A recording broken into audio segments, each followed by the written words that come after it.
Hello, everybody. It's me. It's Hodey, and that's Lou. And I'm used to doing intros for like something official, but this is just a stream for friends. So Yeah. it's Hodey and Lou, and Yay!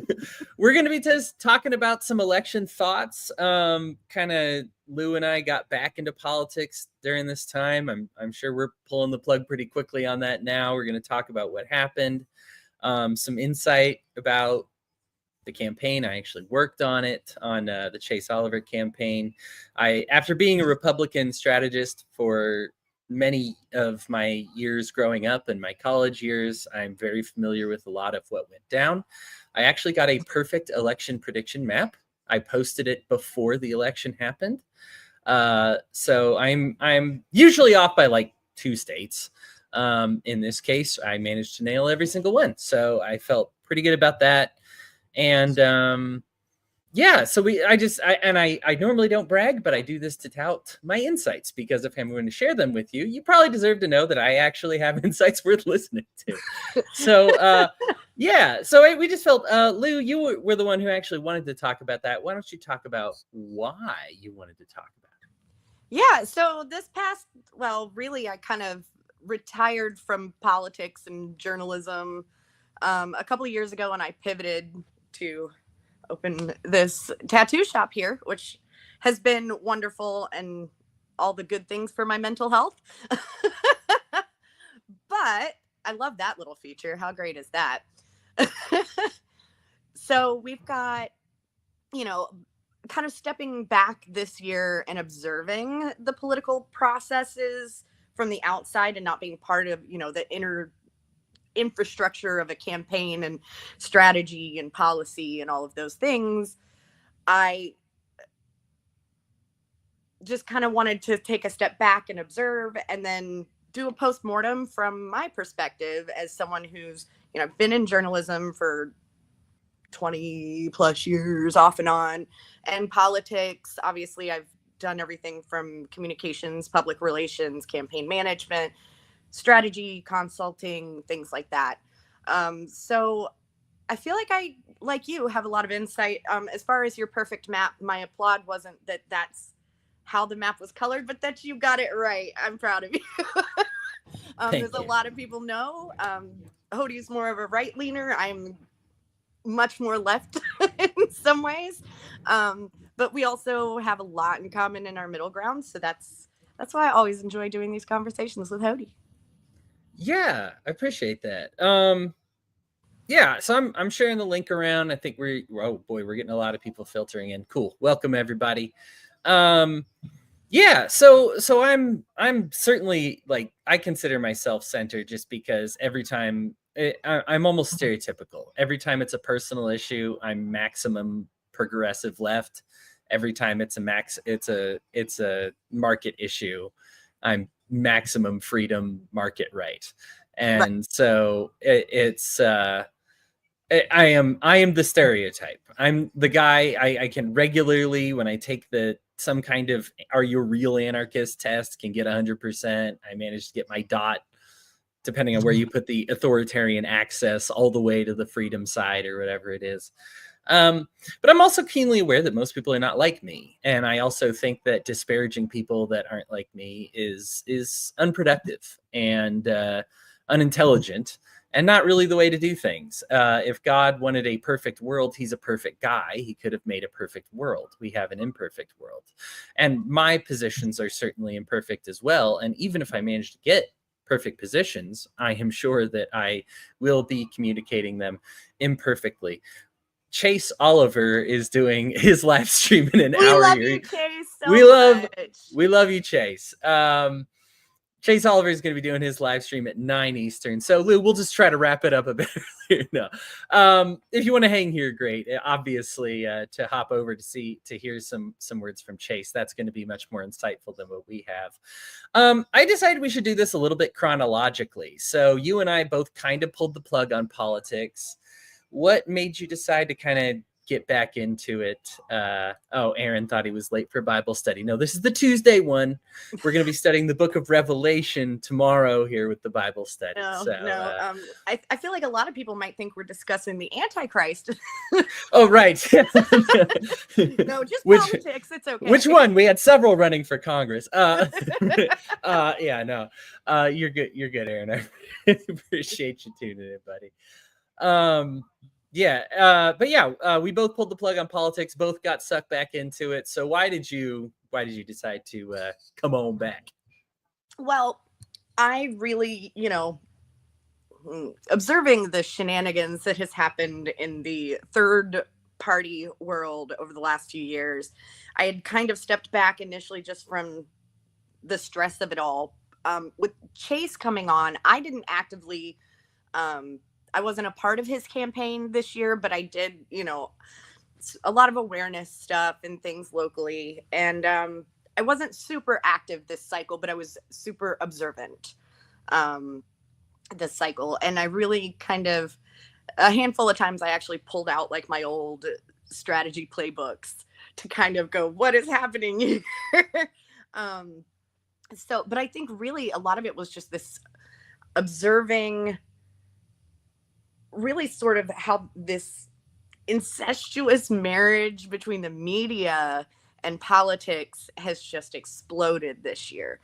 And, for the longest time, I'm an eye roller when it comes to the fake news every time something is said that somebody doesn't like, right? And it's just silly. But I grew up in a journalism family, right? Like my dad worked newspapers for a bazillion years. Sorry, he's not quite that old. So I've always had this, intrinsic idea of like what this sense of what journalism is, and it's unbiased and it's the facts and it's this and that. And, as media's become more entertainment, we see sort of those lines blurred between editorial and opinion, things like that.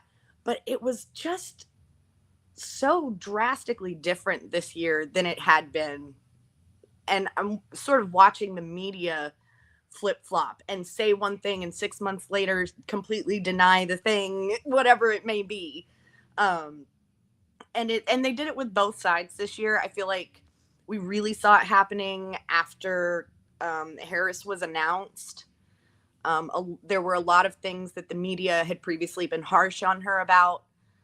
Headlines from, Newsweek and your Standard calling her pardon me, calling her the border czar. Like, these are terms they used. And then once she's announced, it's like, we're going to wipe all that away. We never said that. You never heard it. It's not a thing. She's not that.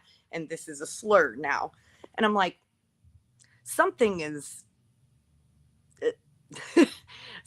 rotten here. And I just, as someone who's worked in both of these fields, to see how they're meshing together in a way that just feels very corrupt, it's part of why I wanted out, and also part of why I'm so fascinated this cycle, because I've never witnessed anything like this. Yeah, I got sucked in. Mine is real simple. I know Chase Oliver personally, and he is a good person and a friend. And beyond that, he is intensely revolutionary. This is a guy who is not, what's funny is everybody knows him from this cycle, from being where it looks good in a suit. He's very polished. He's very articulate. He did several debates. When he did the Art Laffer debate on the Soho Forum, he was not debating a slouched. And he convinced over 1 in 5 people that were like leaning Trump to be like, nope, that's not the solution, and lean more towards the Chase way. That's a formal debate, right? Like, they measure the polling before and after and everything for everybody who's there in attendance. Soho's wonderful. I've done several debates with candidates through there before, and it's a really good debate platform. Yeah. Fantastic. And like I said, this is Chase against Art Laffer. This is a very notable debater, right? Like, this is and the fact that he could pull 1 in 5 away when that's his opposition is unbelievable. And he does, as the chair of the Libertarian Party would tell you, he does even better when pulling from the left, right? Like, so this is a guy who is very influential, very convincing, very articulate. Those free and equal debates wiped the floor with him. I mean, this was a human highlight reel on a debate stage. And so the fact that like there is nobody you would rather have on a stage, and yet Chase's background is getting tear gassed for protesting stuff. I mean, this is a guy who's been gassed like 5 times.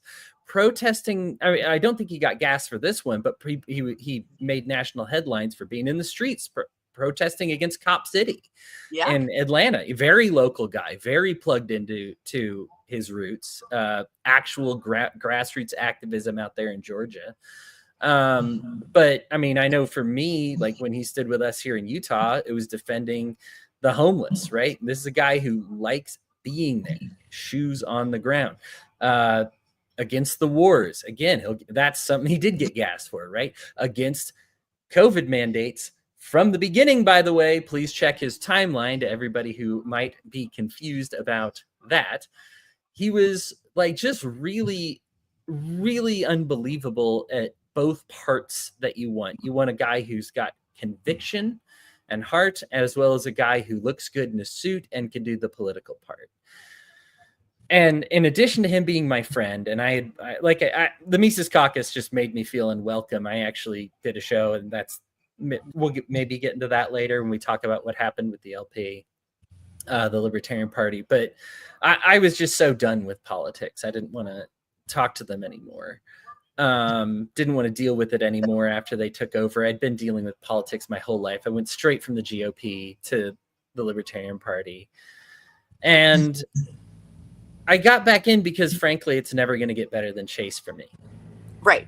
It just won't. Like, this is as close as a person I can get to articulate, to kindly and persuasively articulate points, that liberty points, right? Like, this doesn't happen often. Most of the most like articulate, persuasive people need an hour, need 2 hours.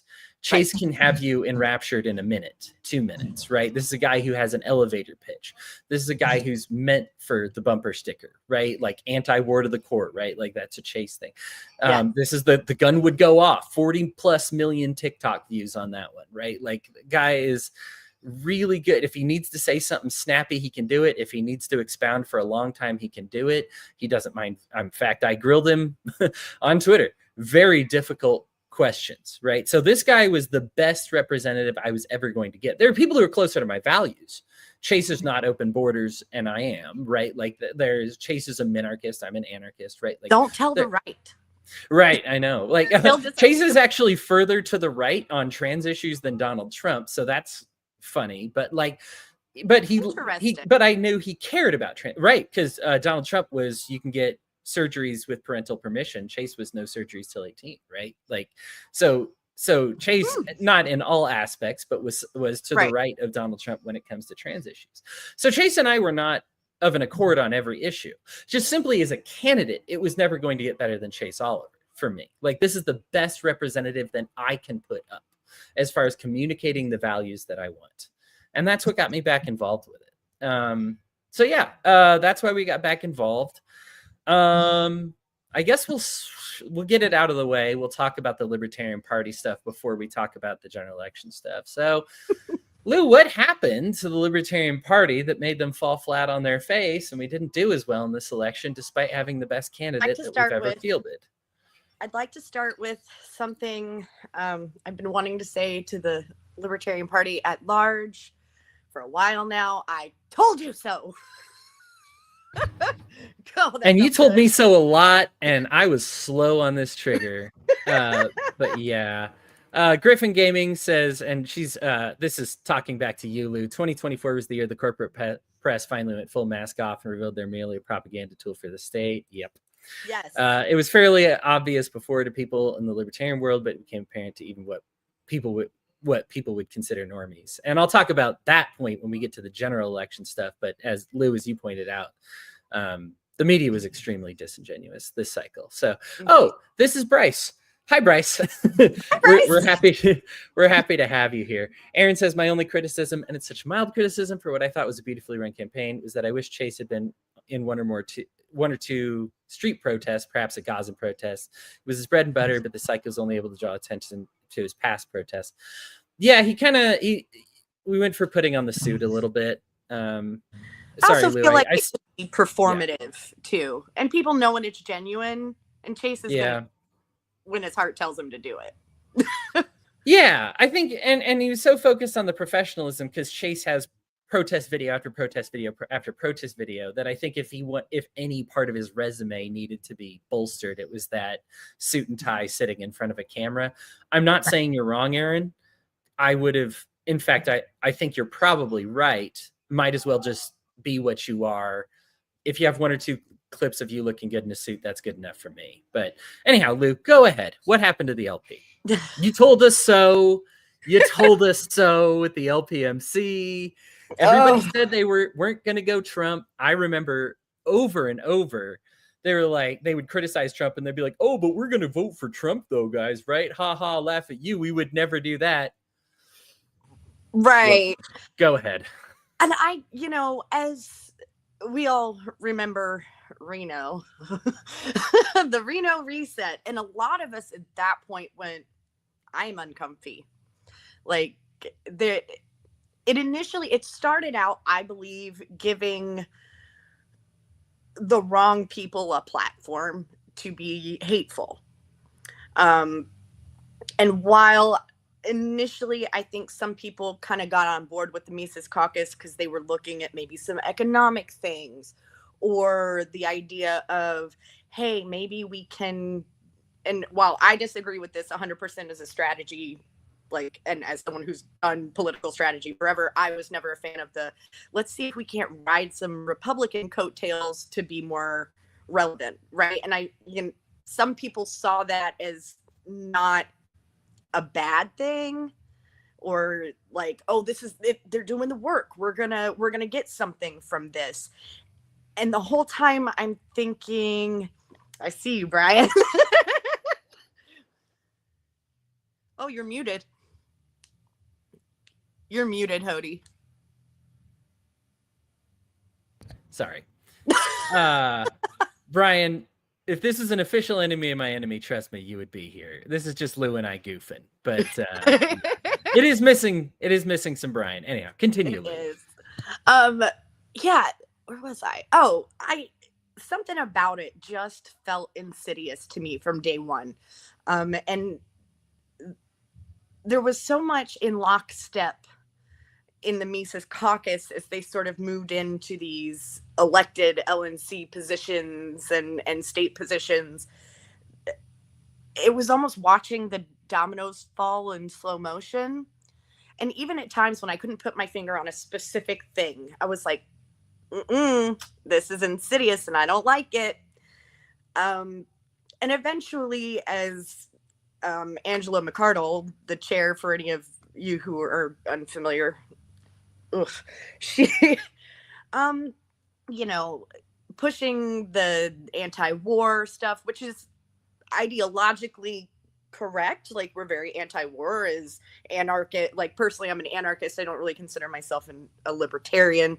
But, so it was like, okay, well, that sounds good. But then you see she's in bed with war hawks and she's inviting Trump to our parties, this and that. And I know I'm skipping a big chunk of time in between Reno and now, or the most recent convention. But it was just it started out as a slow turn. And then they just hit the gas in this past election cycle, really. And just watching, now our communication with the National Party or the LNC is off the table, right? We no longer have access to the public list to see what motions are being discussed in the party, how the infrastructure of the party is going to be working, how they're handling all their JC issues, and so much, they've removed all the transparency. They're actively promoting Trump, giving lots and lots of money to Kennedy to funnel to Trump. I'm going to make a prediction. We like predictions around here. I anticipate a handful of those who've really had their hand in the cookie jar to be in federal court within the next 6 to 18 months. There's a lot of real funky FEC filings. They have absolutely killed membership. I don't even know. They've just taken this hardcore turn to the right and don't even see the fascism in front of their face. So I'll say it, the Libertarian Party is defunct at this point. Could it be rebuilt? I don't know. I hope so. And I hope that whatever happens this time around, people are a little more cognizant of the whole big tent idea. You know?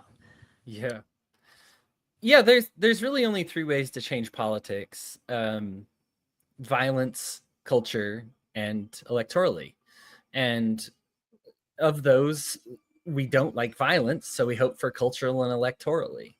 And the LP removed itself from the equation. For those who don't know what happened with I worked on the Jorgensen campaign as well as the Chase Oliver campaign. And I got to tell you, the support from the LNC was night and day. I mean, just the one, they were up in our Slack. They were like, hey, are we doing something? Can we announce something? Okay, great. Let's post it. Can we get a blast out to who needs a blast? Like, we'll get that sent to you, right? This one was just, we're begging them, please, can you share this? Like, hey, we're going to be here. It should be a good event. Like, please, can you share this in your media? No, but what will they share? They'll share RFK saying something. They'll share Donald Trump saying something. They'll share, and it's just like, man, so like, you are so eager to give them so much focus, and you won't just help us. Like, and they're broke, right? I mean, yeah, actually, because of Donald Trump, right? Like they did not know, apparently they had to pay for his room at the convention. I don't know how you didn't know that you didn't. We've had to do that for every guest speaker ever. Right. Like, this is not my first convention. Like, was this Angela's or that team's? Like, I don't understand. And then and the explanation we're given is, well, the Trump guys said they were going to pay. Okay, so shouldn't that make you not trust him? But instead, you went out and continued to endorse the guy, right? Like, you flat out getting endorsements from a lot of libertarians. And, well, even if not endorsements, at least announcements that's like, hey, I'm not going to be voting for this guy. I'm going to be voting for Donald Trump, Embarrassing beyond anything I can even, like, I just don't have the words for it. Like to make your own party go broke, to try and get a seat at the table. I got to tell you, and this is from my time working in GOP politics, we could take advantage of a lot of people in the GOP. Lying is nothing new, right? Like, we'd set up some kind of, right. We do it all the time. We say we're going to do something. If it is not a signed document, do not expect that thing to happen, right? Like, our word means nothing. Like, and I regretfully was part of this process. I thought it was for the greater good, but I mean, I'm setting this stuff up, right? Like, when I'm the guy making sure the NDAs are signed. If you're going to get a presidential candidate there, or like, and mine was mostly local in Colorado, back when Colorado was sometimes a red state, like half the time, like, you get like a Senate or a House campaign. It's like, hey, listen, you are not going to ask about this really embarrassing thing. And here's an NDA about the NDA.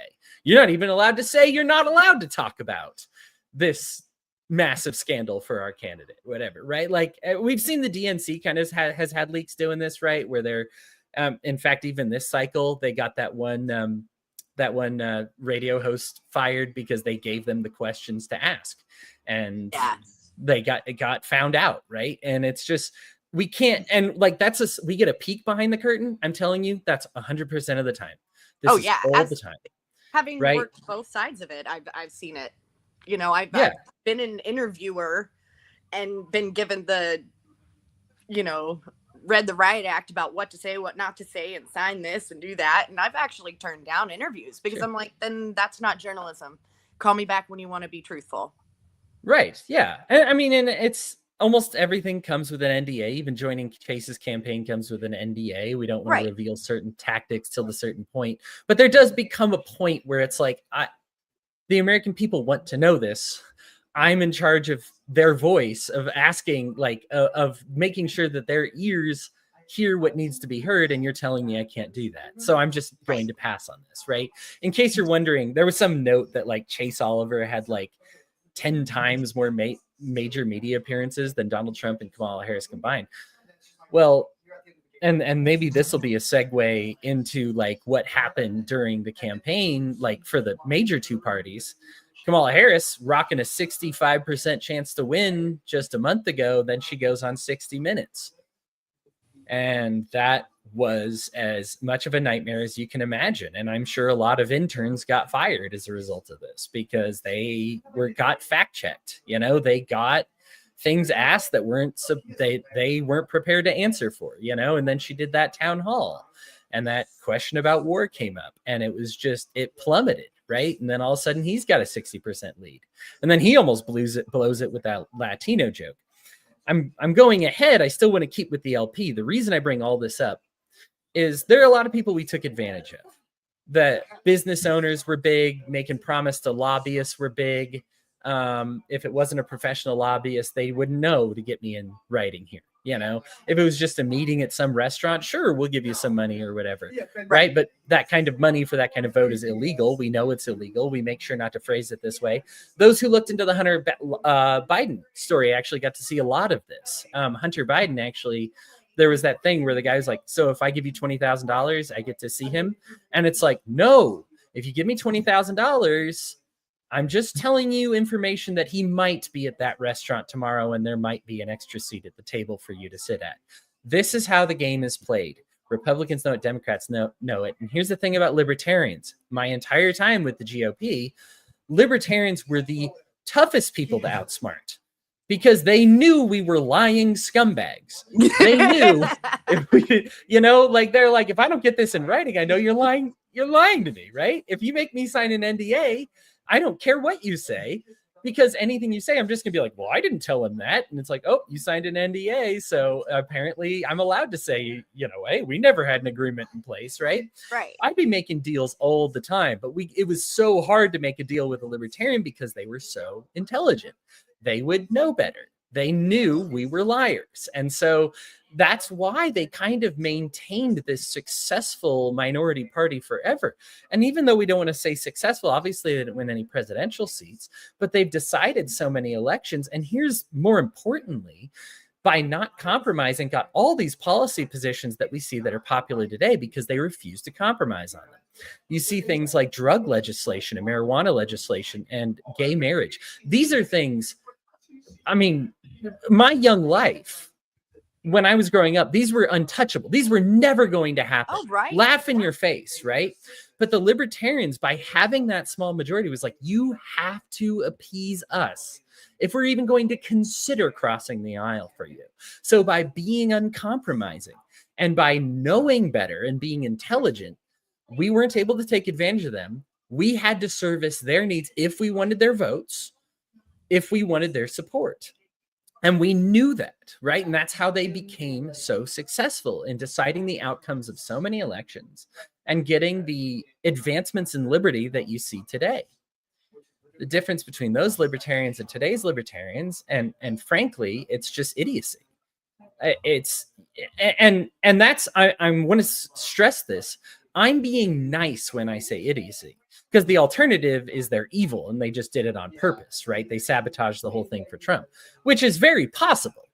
So I'm going to take the nice route and just say they're too stupid, right? They're too stupid to think that, well, he promised to get a libertarian in the cabinet. Okay, well, did you get it in writing? He promised to abolish the Department of Education. Okay, he can't, right? Without congressional approval. He actually has to. Like, let's not be stupid here. Did you get that? Did you get at least an action plan in writing? Did you get like a statement of what he will propose to Congress, at least in writing? Right. Did you get, these are things that you can ask for that libertarians in my day would demand that we would have to give them. This Libertarian Party did not do any of that. They just went in half-cocked and trust. And I'm going to say this, like, empirically, the worst liar in the history of American politics, and very likely the world. I haven't seen world stats, but this is a guy just lie per word. Lies more than any other president, not just president, politician ever. And you trusted his word that he was just going to do it because sometimes he would get his son's account to like a Ron Paul tweet or something. Like this is like as dumb as you can get, as unpolitically savvy as you can get. It really and yeah, and we've seen this play out, and I don't want to skip ahead, but I'm just going to say we've seen this play out with the appointments. Yes, they're neocons, they're warhawks, idiots, right? Like, really quickly, just want to go ahead. Quick interjection on that. I watching some of the Mises Caucus and the Angelos of the world, who, you know, and immediately as soon as he says, you know, I'm not bringing on Nikki Haley or whomever, and everyone's like, yeah, he's getting rid of the neocons and the warhawks, and then immediately turns around, he's like, I'm getting this new upgraded neocon warhawk, and I'm laughing to myself because, and I think sometimes I catch a lot of flack because I don't criticize Trump as much as people would like me to. And I'm like, why though? He's a liar. We know he's a liar. I just don't, why? I have nothing to criticize there. I know what he is. None of that is a surprise. I don't like him. I don't trust him. All of these, you know, I have a heap of things. So when I get critical about a candidate, it tends to be either my candidate or my side that I get critical of because I'm frustrated when they let us down. Anyway, I don't want to pivot too far, but the neocon comment really, that one really cracked me up because they're toying with these people. Yeah, it's yeah. I tell you what, we're gonna end up talking about the post-election stuff. So we'll just go pre-election, what happened going into it. From the Harris side, from the Trump side, any thoughts you had about their campaigns leading up to the election? I'm gonna leave the election to be a separate thing. Okay, up to the election, some of the things, and again, like I was less of a Trump observer because I'm like, I've seen this song and dance before. It's the same crap. It's, you know, he chooses his words. As dumb as he sounds sometimes when he talks, he does choose his words very carefully, because while the left likes to criticize the right for bigotry and things in that realm, it's hard to pin down a direct quote from Trump. He'll give the seeds just enough, and it's usually the followers and, you know, the podcasters and the Dave Smiths of the world who are like, yeah, he's all about anti this and, you know, bigot that, and blah, blah, blah.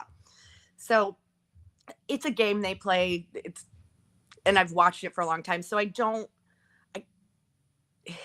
it's this same thing, right? I will say, I think this cycle, he has gotten better people in his ear telling him, I will say, I do think, and it's still not great, Trump will always be Trump.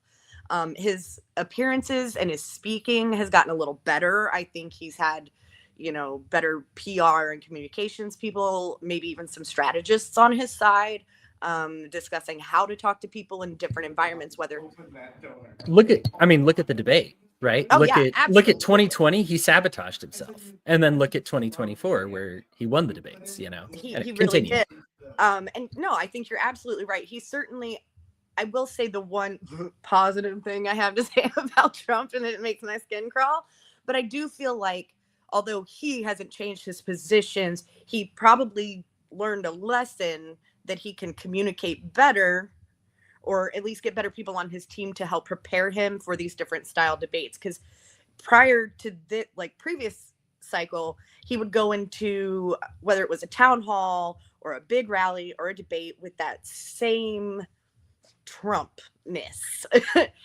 Whereas this cycle, he seems to have better people around him advising him how to handle different dynamics.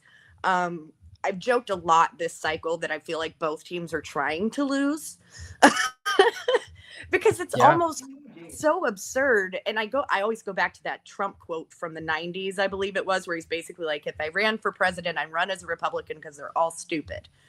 Like, well, mission accomplished there. Right. And I'm like, okay, that tracks. But yeah, so I'm not as, Trump is Trump, right?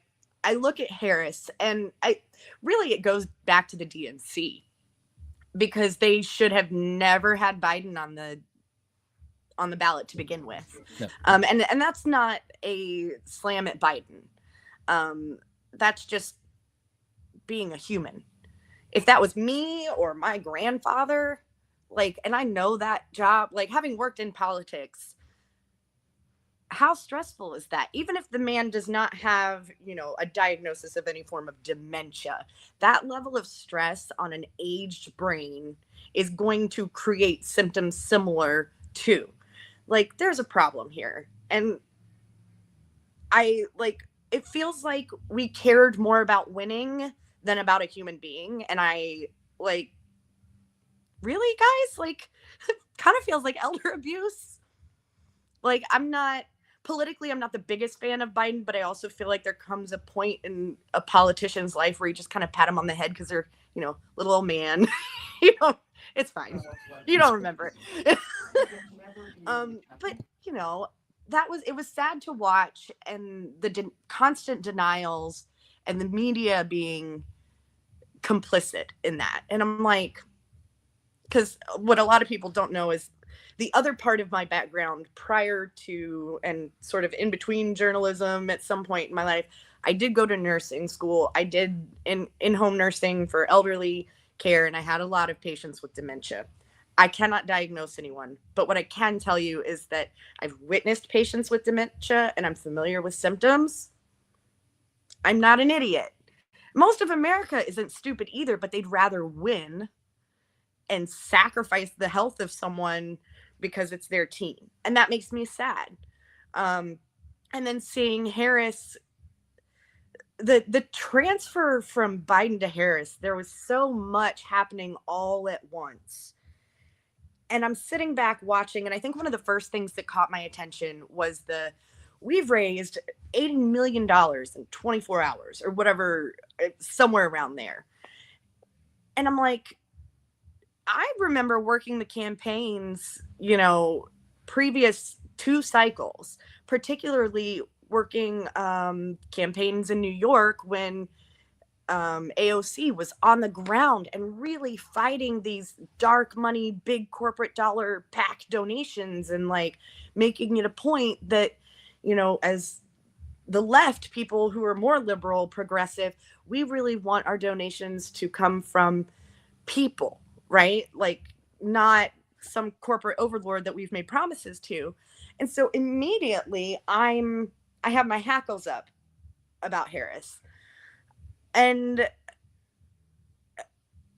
it's almost like I'm watching this and I'm reading headlines, and I go back 4 and 8 years and I read similar headlines regarding the topic of political donations. And I'm like, they've just completely abandoned their values. Completely abandoned their values, because all it is now is winning. And so many of the issues I felt ignored by my people on the left, or at least the DNC. I felt very ignored. And I think that wasn't just me. I think a lot of people felt that way on the left. And you really see that when you look at the end of the night, election night, and they talk about how polls that are open later, mostly at colleges and universities, and the left was like, hoorah, this is going to be our big swing. And I'm like, you forget though that these kids on college campuses, that they're very much social issue voters, and they're very much they're very aware, and they don't have the party loyalty built in yet, right? Because they haven't been a part of this electoral system for very long. And one of the things that Harris completely ignored, I think, was those, particularly the younger demographics, who really had a strong desire for peace and to protect Palestine. And she really missed the boat there. She completely ignored all of her constituents who were saying, this is an important issue to us. We are out here protesting at these universities. You thought those votes were going to go to you. And it just, this sense of entitlement, like, you don't get our vote if you don't earn it. This is not a horse race. This is an election. I'm not betting on a winner. I am begging for representation. And that's not what we got. So it was very frustrating because we didn't, you know, and then the twisting of the democracy. Oh, democracy is at, at stake, and we're going to lose our ability to vote, and we're going to have a dictator. That's never going to happen. Like, I think there's a very disingenuous conversation happening from the media and politicians in lockstep to the people that says you're too stupid to understand. And you hear this a lot, and it's sort of a divisive commentary, and you hear this in the news all the time. It's educated voters and uneducated voters, right? And they imply that's red versus blue or blue versus red, whichever way. And the problem is, they're talking, well, they're collegiate educated. They have degrees from universities and things like this. And I'm like, part of what the average voter needs educated on is our political system and how things actually work, because our media at this point, and they know better, has terrified these people that Trump is going to just roll over one day and be a dictator. And I'm like, we need to educate people on how that's even possible, because it's really not. The last time we made that kind of change to an amendment, I think, was like 1920 or something. I mean, I have it written down, but like, I've studied constitutional law and the structure of all of that for a very long time, and I'm watching people absolutely freaking out that in the next 4 years we're going to be under a monarchy. And it breaks my heart, because the fear is real. The fear that people have is real. The fear that they're going to get locked up in camps because they're different in one way or another, or that Trump is going to be a dictator. The fear is real. And the media is guilty as sin for driving that into people. And this whole cycle has been nothing but that. And I think Harris focused too heavy on single issue voters, or voter issues. Abortion, don't get me wrong, very, very big issue. I'm very, pro-choice. I think this is something that needs protected, but we need to get smart. And instead of freaking out that we're going to be in The Handmaid's Tale next year, let's pump the brakes, go read on how this works, and then go start doing the work locally. And somebody, if they would just put together, a legislative proposal to kind of replace Roe v. Wade, that's all the Supreme Court wants. Honest. And they've given a pathway for how to do this. And the media is completely ignoring it, and they're scaring people to death. They're ignoring the fact that now I'm in a state where I can't get an abortion legally. I have to leave the state. But what's happened since then is mail order medication abortions that are probably 20% the cost of having to go to Planned Parenthood. And don't get me wrong, that's if you're at a point that you can do that type of an abortion, if that's something you need. But there's just a lot of alarm bells ringing and nobody actually looking at what's happening on the ground in real life. And it's very, very frustrating as somebody who's got that background. I had to walk away because I just can't be a part of that anymore. Yeah. I share a lot of what you have to say about Trump. He's a populist and a massive liar. And so trying to like hone down one particular strategy of his is almost impossible. He says what's popular. One thing that I didn't think was going to work in the moment, but in hindsight, him saying he was going to be the best about women's reproductive rights ever turns out to have worked with women. Because usually when we look at the polls, abortion outside of Florida, I believe one in all the states that it was introduced in, people want pro-choice, right? Like, and they don't like immigration right now. That hurts me, but like right now, that's not something they like. Listen, Trump is not legally allowed to build a wall across the Rio Grande area. There is private property that goes between America and Mexico that he's not legally allowed to build on, and migrants can go through it. But people want to hear that that situation is under control. They want to hear that their reproductive rights are going to be protected, even if it's not true. I hate to remind people about how like goldfish brained we are, like we just don't remember. But like how Joe Biden's run for president like 4 times before this time, all of them derailed because he lied and he was a plagiarist. And yet he could still run on a campaign that said no malarkey. I'm the truth teller, right? Like, right. I'm the honest guy, you know? And one of the reasons he's able to beat Trump is because Trump couldn't be like, no, you're not, you're a liar. No, that's because unfortunately, Trump, you do that a little better than he does, right? Right. Like, so this is one of the reasons Joe Biden was successful, right? And so we are goldfish brained when it comes to this. Like, I have no doubt Donald Trump's not going to be the best on women's reproductive rights ever, but this is the American voter we're talking about. I think, what was it? Like 1 in 10 voters wondered where Joe Biden was on their ballot. Like, this is the level of, like, when we talk about the American voters, and I don't want to just like be like people dumb, LOL. But the thing is, when you are able to say everybody's allowed to vote, that includes your dumbest friend. Like, he's your friend, but he's dumb, right? Like, this includes like very detached people. You and me, Lou, we're activists. We're plugged into this kind of thing. But populism really works on people because they don't do any digging.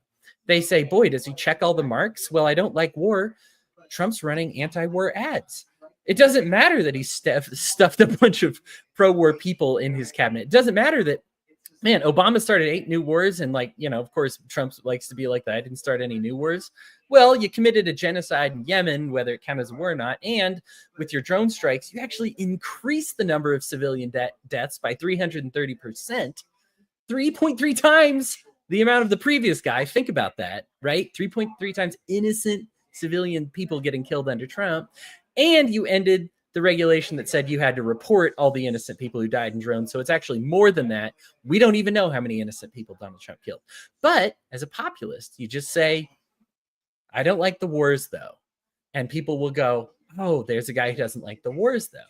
See, Harris would have been able to do this. If Harris were a populist, she'd do the same thing. She'd be like, man, I was so against that. And people would be like, but you voted for it. Like, you supported it. Here's all your quotes, right? And this is what they do with Trump. He just doesn't care, right? Like, he's like, I don't care what I said. I don't care what I did, you know? But Harris, like, is trying to come across as like, she's not a populist, right? She's not popular either, but she's trying to come, but you know, she doesn't even want to be a populist, you know? And so, and right now, this is a populist country. Like, we have populist leanings. We need to understand that. And so Trump was able to capitalize on that. I think you're spot on with the communication skills that Trump was like, hey, if your mic's off, shut up, you know, like, you know, the just shut up, man. Don't give somebody like another chance there. A lot of these date back to when you were talking about what happened with the LP, but Aaron Goss here says difference between anti-war and anti-war in quotes. As of today, we don't have a public list at all. Yep. He's bringing the neocons 2.0, and Brian says Chase was the best option on the ballot. That is absolutely, no, undoubtedly true. Undoubtedly. I mean, yeah, there's no question. I mean, this is, I have to be very clear about this. Trump is a literal rapist. He is a literal sexual assailant. Okay, like, this is not something where all of a sudden you just kind of like get over it a little bit. This is a man who will rape you if he can get away with it. If you want to be like, well, the judge said it was rape, the jury wasn't sure. If you look into the details, it's because he only stuck it halfway in, and they're debating on if that counted as rape. It's disgusting. The man's despicable, right? Like, this is not something, this is not, okay, like not up for debate. This was nasty. And your job as the DNC was to choose somebody better than a literal rapist. And you got somebody who sent innocent people to prison and kept them as slaves past their release date, and tried to get innocent people killed on death row by using knowingly faulty evidence. Your only job was to find somebody with better character than a rapist, and you hired a slaver and an attempted murderer. You've got to be kidding me, DNC. Oh, yeah. You've got to be kidding me. And we have better. Where was AOC? God, that wasn't... When the primaries were allowed to happen, Kamala Harris came in dead last among Democratic voters. Democrats don't want Kamala Harris. Joe Biden said when he was looking for his vice president, he was looking for a black woman. Okay, that's not like some race thing. This is Joe Biden saying, I need a black woman to be my vice president, right? Yeah. This is how you get Kamala Harris to try and play identity politics, and so if I'm going to put, populism on the right, I have to put identity politics on the left. That's just how it goes, right? And so, yeah, that's how she got her job. But as far as like qualifications, character, and policy, awful on everything. Yeah, absolutely. And most Democrats will agree with you. Politics at this point, it doesn't matter who it is, it's your team. And we've got to do better than that. That's how we got to this place, how we got here in the first place. And it's very frustrating because at this point, I'm seeing people are willfully ignorant. I have read the court documents and the appellate cases and all of the different memos that were released in the FOIA request in her AG office. I've read all of that stuff and written reports and reported on it. And like, I know what's there. I know what's not. Media will somebody's always going to blow things up a little more than it is, right? But to see people now who 4 years ago were saying, oh yeah, she did this, it's horrible, we're so glad she didn't get the nomination, then turning around, and I've had these same people say to me, nuh-uh, that's all been proven false. That's all. And I'm like, where did you get that information? Because I still have all the documents from the FOIA request. Would you like to discuss this with me? Like, convicted by a jury of peers. I mean, it's right. I don't know what to tell you. The identity politics in this, I believe, leans very heavily on the fact that so many people are just headline readers and nobody has any integrity in writing a headline anymore. Right. So what you got here is, and I mean, as much as I say Trump lies, he went against Biden, whose only weakness is that he's he's got many weaknesses, whose only real weakness that sank any of his presidential campaigns is what a liar he was. Gave him total immunity against Trump because Trump is a liar. And then you've got Kamala Harris. And I'm sorry, when you're looking at the fact checks and it's like 58 lies for Trump to 45 lies to Harris, I'm aware you're not going to outlie Trump. You shouldn't be trying.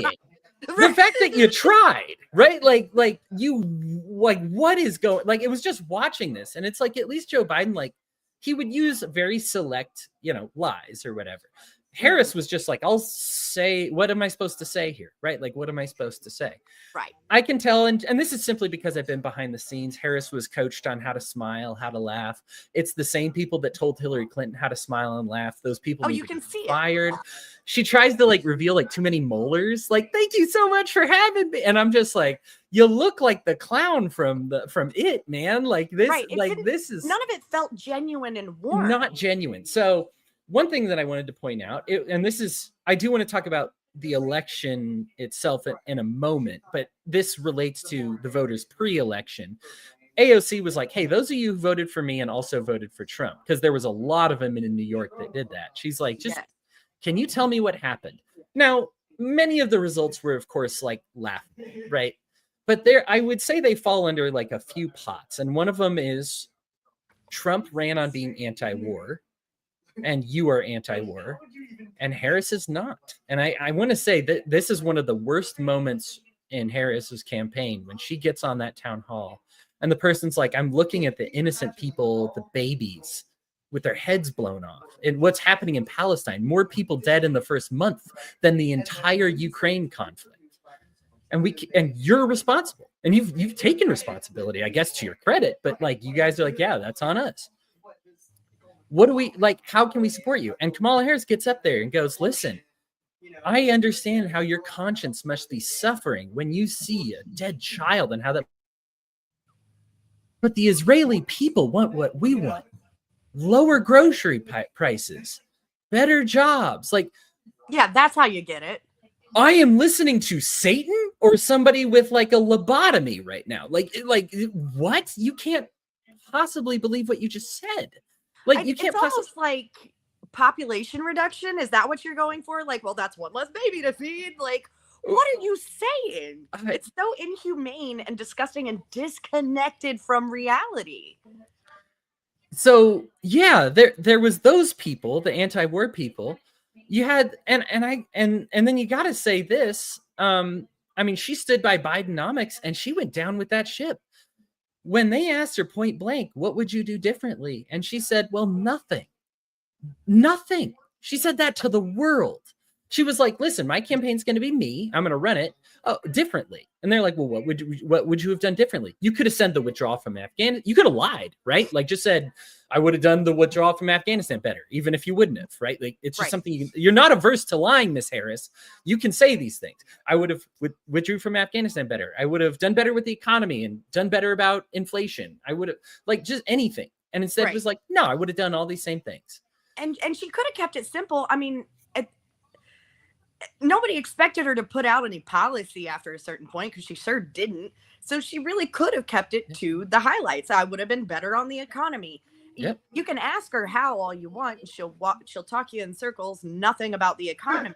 Right. Because, you know, so yeah, she could have pulled out anything. I'd have done anything better. It doesn't matter. She could have said anything and she chose not to.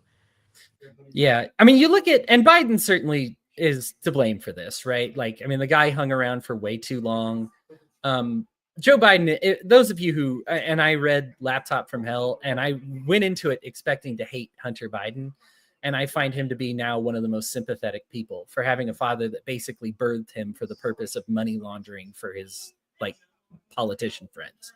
Like Joe Biden's that. I mean, unfortunately, only the media has access to it, right? So I only am able to read from journalists what's on it, and it sucks. I would love to read it for myself. But as far as like the direct quotes, like Joe Biden is a flat out monster. There is no, like, he's one of the worst people in American politics. And there's some stat where it's like he was like the third youngest person elected to Congress. And at the time of his retirement, he was like the fourth oldest. So when you think about like ever. And so when you think about American politics, the last century, it's Joe Biden. That's the face of it. And when you look at all the wars and I mean, heck, Joe Biden's segregation, Joe Biden's like not very good to gay people, like even on social issues, right? Like the crime bill, right? We just turn a blind eye to all of the things that we on the left have been protesting and trying to make change in. And we're still the ones that elected the guy that he constructed most of these policies himself. But so many on the left now that at least are this passionate and activist, I think are too young to know this. Yeah. And that's where this, you know, there needs to be, the people need to want to understand how this works if they don't want to be scared. Yeah. And I'll bring it up now. I was going to save it for my post-election talk, but I truly believe that Democrats are ready for a little more radicalism as opposed to what they appear to be proposing, which is, all right, let's concede on the trans issues, right? Like you have now Democratic politicians literally the day after the election being like, let's propose some anti-trans legislation for sports, right? Let's us do it. So that way we can establish ourselves as the party that cuts the trans people loose, right? Like, we're going to get back to, you know what? Let's capitulate on immigration. Kamala Harris ran ads saying, we're going to be tougher on immigration. We're going to be tougher on immigrants. Man. You had 4 years to do it. Yeah. And speaking of those 4 years, like if you really regretted that crime bill, you could have set them all free. You could have done it. You could have done so much more. Not one person was let out of federal prison because of what Joe Biden's pardons or whatever, right? He expunged a couple records or whatever, but like, I mean, this is from like the cannabis like legalization thing. And don't get me wrong, it was a step forward what he did, but like people were expecting you to get them out of jail. Like you put them there. People are in jail. Think about what a monster Joe Biden is for a moment. While his own son is doing cocaine and hookers and everything like that, he is proposing legislation. And not only that, according to him, and this is documented, this is in fact not just documented, there's video of him saying this, that he wanted the death sentence for people that deal drugs. Yep. Well, his own son is dealing drugs, by the way. And he compromised with the Republicans who were too squeamish about the death sentence to just mandatory prison time. And there's that famous image of him, you know, standing behind the bars. It's like, as long as they're away from you and your loved ones. Right. Your loved one while you're making this speech, is dealing drugs. You're talking about him. And what do you do for your loved one? You shield him away. What do you do when it's some black kid's loved one, some black father, some black mother? No, those ones go to prison, Right. right? Those are the poor ones. No, the prison for them. But I'm a rich elite guy. So my drug addict son, protection. Yeah. Right. Like unbelievably deep, like deep evil. And the fact that Harris could not establish those differences, be stronger about medical marijuana, be stronger about scheduling these drugs, like drug freedom. We saw unprecedented, as you noted, Lou, and maybe this is a good time to turn it over to the election itself. We noted a lot of people turning out, which made people think, oh, this could go to the Democrats, because generally when there's higher turnouts, that's good for the Democrats, right? But the minorities, this is the slimmest, like what minority like vote anybody's got, like any Republicans or any Democrat has got since LBJ, right? Like the Democrats are losing the minorities. They lost white women, 51%, right? Like went for Trump. Obviously you lose white men. You always do, right? Like as the Democrats, you know? Right. But just when we look at these polls, they lost on everything. And they didn't, there was no, one of the things about a successful championship team in sports isn't necessarily that they're the best, but they have an identity, right? And that identity allows them to carry through. This is how you get some like upstart teams, you know, that while it's like, how did they win a championship the year? That's unbelievable. They had an identity. They knew who they were. And so they were able to play to their strengths and compete. The Harris team was no identity. Their ads, remember their social media ads were like, we're going to lose. We're going to lose. Oh my gosh, we're going to lose. Yeah. I mean, this is the ads they paid for, was telling people we're going to lose. Can you imagine how bad that would be if we lost? Well, I don't know what it's like if you won. You deliver a different answer depending on whatever audience you get. So like, and you're paying for these ads. Like you're paying millions of dollars for these ads. You've got the whole media in your pocket here. They're looking for anything to make you look good. You didn't give them anything. Like you have the Republicans, you know, when you look again at these exit polls and you look at the election results and everything, they're energized. They believe in Trump. They've got the anti-war vote. They took it from you while you weren't looking. Now, like I said, Trump is not anti-war, or he's certainly not anti-killing innocent people or anti-genocide or anti-things that should be war. Right. But he took that voice, right? And you let it go. You went and said, no, I'm going to be in fact, what did Kamala Harris say? Make the military even more deadly, right? Like we're going to have the deadliest military in the world, more lethal, more killing. Yeah, that's what people want to hear, that you'll kill even more people, right? Like already people are concerned about the innocent people who are dead. And what you had is just Democratic voters, ordinarily Democratic voters, slide over to the Republican side. Even people who vote for like AOC and stuff, and I didn't finish this point. One was the war thing. The other was genuineness. Kamala Harris is one of the least genuine people you will ever see. No, but I have so many problems with Trump. And despite all his lying, he comes off as genuine, right? Like he comes off as, I'll say whatever stupid joke comes to my head. I'll say whatever dumb thing. It's hard to be an asshole. Right. I'm a genuine liar. Like, and what's funny is that sounds like a contradiction, but we have these, like, the bard is actually the personality trait that this gets applied to. Everybody knows bards are liars, but people like bards. They like the entertainment, right? They like that. Yeah, he's spinning a tale, right? Shady Vance. If I have to spin a tale to save America and lie about Haitians eating their cats, oh, then so be it. I'll tell a few lies in order to save America, right? That'll be fun. And people bought that. Versus the Harris side, they did not buy it. Any thoughts about it? Yeah, go ahead, and any not post-election thoughts, any election results thoughts that you see when you look at everything. Yes. And I think you're right. It was this, from a strategy point of view, as someone who's done a lot of these, you know, demographic targeting sort of campaign strategy. The left campaign was just all over the place. And it was very antithetical to what we've come to know the left to be. The DNC for a very long time had been the anti-war, for the middle class and the working class and the, all of these things. and we just got forgotten about, right? Like, I'm a lefty business owner and like small business owner, and the economy is something that really impacts my life.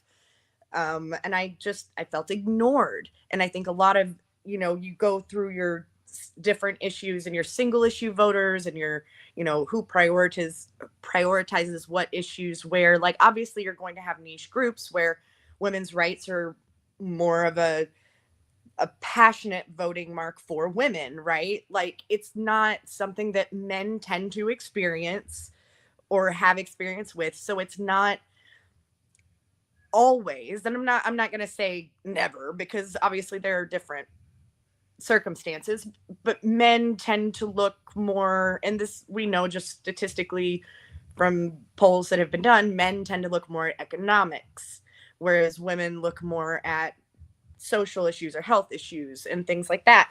So there are strategies for reaching different niche demographics based on different um, topics. However, I felt like the Harris campaign was just throwing shit at the wall to see what stuck.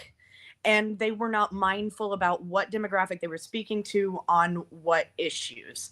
They kind of clung to a handful, like 3 main issues throughout the whole campaign. And I feel like right now, most of Americans, regardless of who you vote for, are feeling the financial strain, right?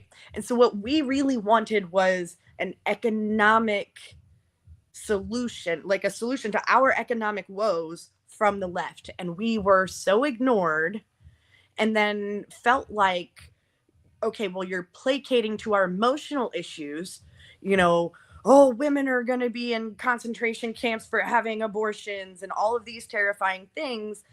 And it's very frustrating because this rhetoric has been so ramped up that if you even for a moment hesitated, because your thought process is, I have to keep a roof over my head and I'm bound, I'm reading this economic plan versus this economic plan, if as someone on the left, as a woman on the left, the fact that I even hesitated to consider these things came with a bombardment of shame.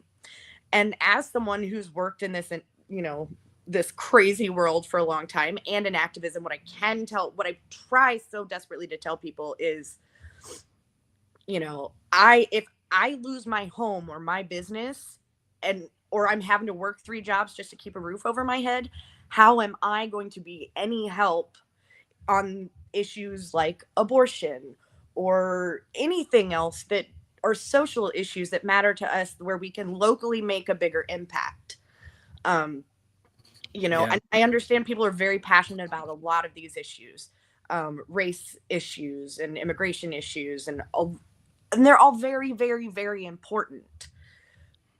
But as an activist, I can't help anyone if I'm starving to death. That's why they tell you to put your mask on before you put someone else's mask on, Yeah. And regardless of, I think my politics, similar to yours, I'm very far left socially. I'm a little more right, but not completely right. I get a little wonky about that when we talk economics, because there's free market and then there's capitalism, and people like to, Sure. and I'm like, okay, no, I'm not a capitalist. Capitalism, right? But I think people lack the understanding that all of these issues combined impact each other when you talk about electoral issues and issues for voters. Yeah. I almost wish it had gone 269 so we could have had a split ticket, right? Because then maybe we would have gotten somewhere or had some more compromise, or people wouldn't. That's when you legitimately get conversations about Chase Oliver for president. Yeah. But that is, we're still didn't quite, the math didn't quite work out for us. But that would have been super cool. It would have been super cool. The one thing that I really want to, the election itself, we saw like a 30-point swing in the Hispanic vote, and of course the the numbers are they gained, X percent, but the swing, 30%, that's something that needs to be studied deeply. I'm fascinated by that number. I don't fully understand it. It's, immigration is not my personal experience. It's not something I have a lot of experience with, but I would love to see a study done on how that happened. Kind of a postmortem on specifically that demographic, especially given, I think a lot of people have a mind of like, okay, the comedian said a terrible thing. It didn't come out of Trump's mouth. Trump never did say, hey, I don't agree with that guy, though. Did he? I mean, I could have missed it. No, in fact, he had RFK release a statement, but he didn't. I don't believe say anything about it. Okay. Yeah. Those sort of swings to me, the women voters, the Hispanic voters, all of these things are just fascinating to me. And I don't understand necessarily what motivated a lot of these voters one way or another. But I do feel like I know, at least partially for me, what kept me from voting one way or another. Like, how would that apply to demographics that are not my own? I don't know. I'm fascinated by other people's experiences. So I don't know. If you're a Hispanic voter who voted for Trump and you've always voted blue, please message me and tell me why. I'm just fascinated and I'd love to know. I mean, I can give you a few insights to this. Yeah, and this is that while Trump has always been a jackass, he comes off as like maybe he's joking, right? Whereas Kamala Harris gets up there and says, don't come. Do not come. We don't want you. And whereas Trump's like, they're not sending our best. They're sending these rapists. They're sending gangs. Like, you laugh at him, right? Like, you're just like, oh, that's so silly. Whereas Kamala Harris, straight face, just says, we don't want you here. I don't want you here. And she's not funny, right? No joke, right? Now, Trump's no joke either, right? The guy's talking about deporting and giving somebody a blank check, like about deporting 11.3 million people. And then if we include all the legal immigrants he wants to deport, we're looking at like 20 million people, right? Like, I mean, this is a ridiculous thing to do. However, people assume he's lying. People assume he won't do it, right? And I think a lot of the Latinos assume he won't do it. The conditions on the border under Trump, they've gotten worse every year. They were bad under Biden. Biden opened up the first concentration camp. I have no problem using leftist language here because that's what it is. He opens up and for legal asylum seekers, by the way, in addition to, those just trying to seek a better life. He opens up the first concentration camp. Trump expands it, gets worse. Biden opens a new one. And this administration, I mean, rapes where they're just shuffling around guards when they get caught raping immigrants. We're still separating families. We're still losing children. Conditions in food have never been worse. Shortage of blankets, shortage of water has never been worse. Like, Kamala Harris and Joe Biden have been worse to immigrants than any presidential cabinet so far. Right now, Trump could just continue and accelerate it and make it even worse, right? Like, I mean, I have no reason not to believe that, right? Like, It seems that everybody's making it worse from the last one, right? Like, what's funny is one of the most anti-immigrant candidates in rhetoric, George W. Bush, is probably the last person to kind of not be big on deportation. Like, but it's been getting bad and bad and bad and worse. And like, whether it's a Democrat who does it, I mean, Obama did it both terms. He was, in fact, they called him the deporter in chief, right? Like, deported a ton of people, right? And then you have currently Joe Biden and Kamala Harris, who was the border czar, and her statements, don't come here. And hey, am I in charge of the border? I don't even want to show up at the border. She didn't even want a photo op at the border, right? Right. And then what's happening there? Rape, starvation, death, denial of basic human rights, straight up terrorism. Yeah. And she was in charge of it. So like, and like, in addition to what she said, I mean, she ran ads saying she was going to be harder on immigrants than Trump. She ran ads saying that. So what you get is Trump, like, in his silly goofiness, and you just hope that he's lying about all his deportations, versus Kamala Harris, who genuinely is like, hey, even legal immigrants, I don't even want you here. Don't come. Don't come. We're trying to shut things down. Please, we don't want you. So that would be my guess there. When I look at like analysis of this. I like what you said about analyzing like these 30% swings, these 20% swings, 10% swings. When we talk about these swings, listen, guys, these last few elections have been decided outside of this last one. And even this one, it looks like it's going to be within 2%. I think it's going to be 48.2 to 50.2. So like 2% difference, right? Right. So what this means is you show up on TV and you make one small mistake. Listen, this isn't just about one person changing their mind and voting for the other guy. That rarely happens. But if they get you up there and you say, oh, yeah, we blew up a bunch of Palestinian kids, but the Israeli people also want cheap groceries, so we're going to keep doing it. Why would I show up? Well, I'm not excited to vote for that. I'm not enthused about it. And we also, like, yes, what did you say? Oh, it's going to be the end of democracy if we get Trump. Lou, I think you hit this nail on the head, and I wanted to bring this up at this kind of election analysis. But come on. Handmaid's Tale, it didn't happen. Dinesh D'Souza's, all his predictions about Obama's America and Biden's America, none of it happened, right? Like, they predict the end of the world every time. It's always the most important election of our lifetime. It never is the end of the world. I do want to say some things to some people who are genuinely scared, and it's not that your feelings are entirely invalidated. People will be hurt and killed by their president and their policies. Different sets of people will be hurt and killed. When we play politics, we say, do I care about this friend more or this friend more?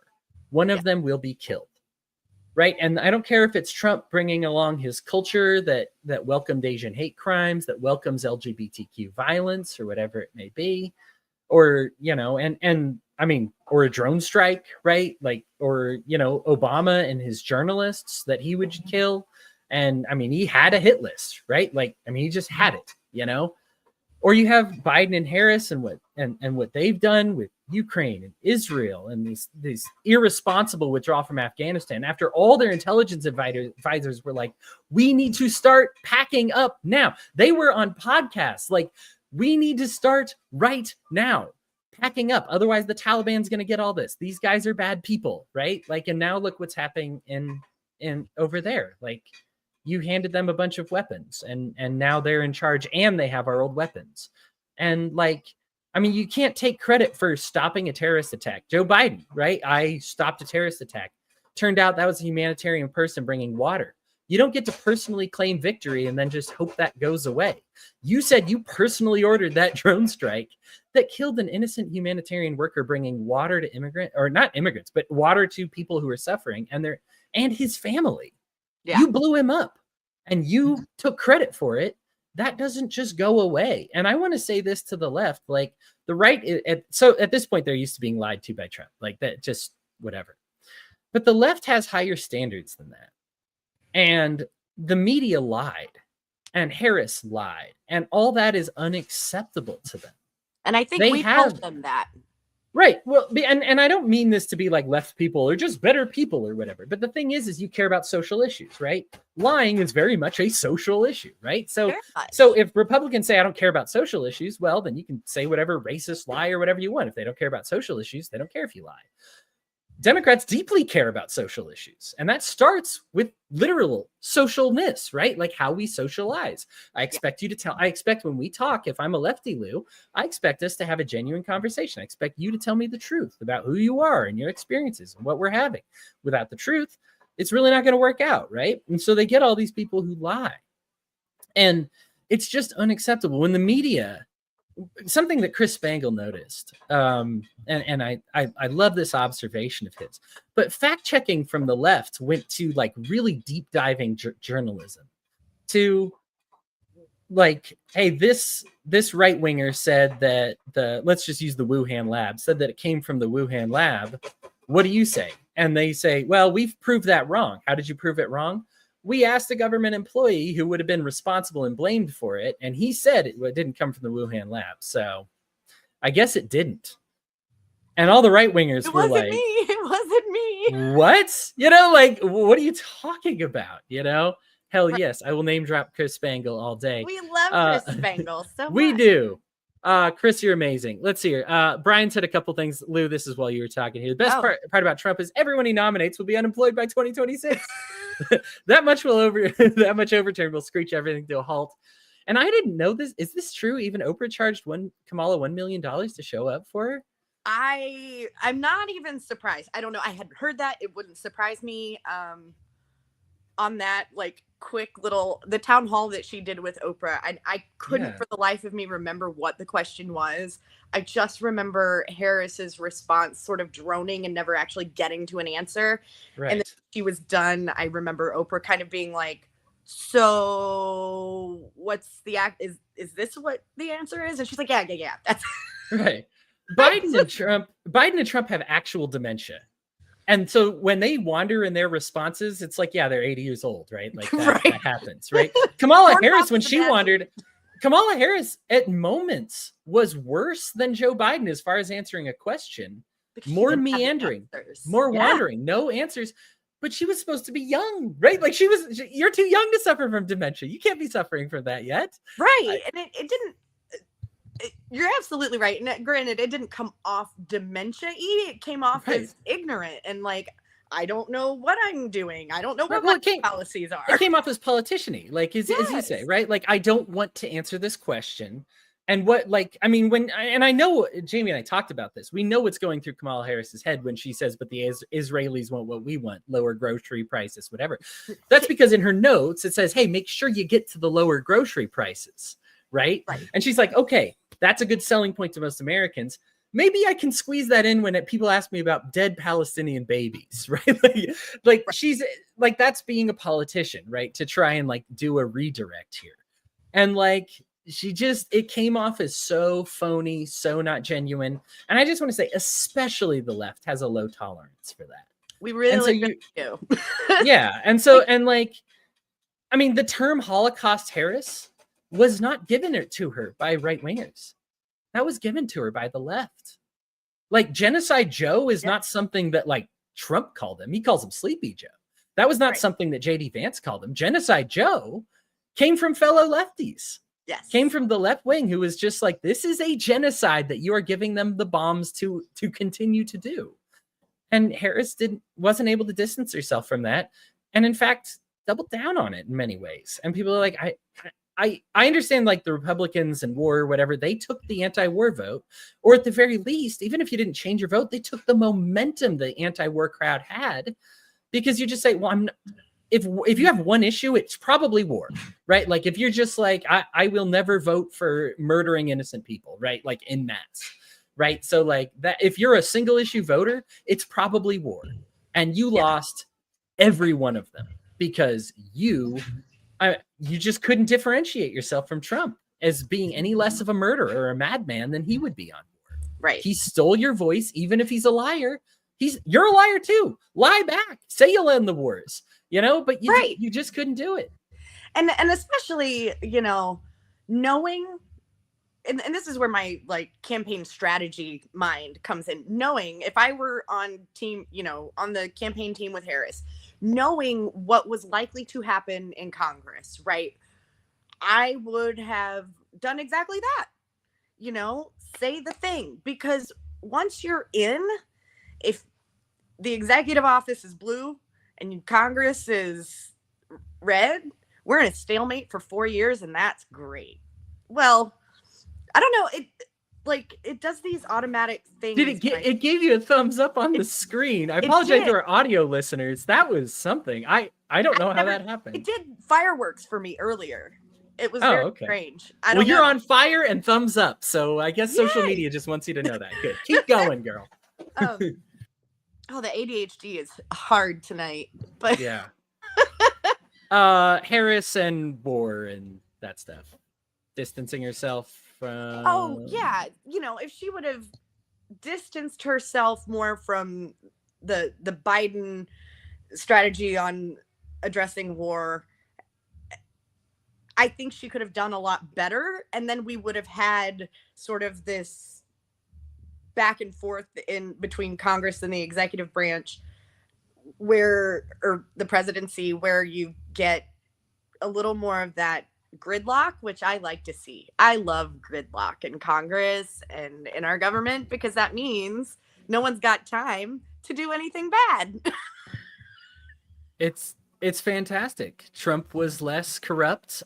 We almost balanced the budget under Clinton with gridlock. Like, Yeah, just do nothing and nothing can go wrong. The famous Bean quote, right? Just do nothing, exactly. nothing can go wrong. Like, yeah, it should be interesting. So that's kind of getting into the post-election thoughts. I had one more thought about the election itself, and that's this. I got a perfect map by assuming the pollsters and the media messed up the exact same way they messed up the last two times. Yes. All I did was take 2020 and 2016 and averaged how bad they got it wrong and put the same average onto the current polling.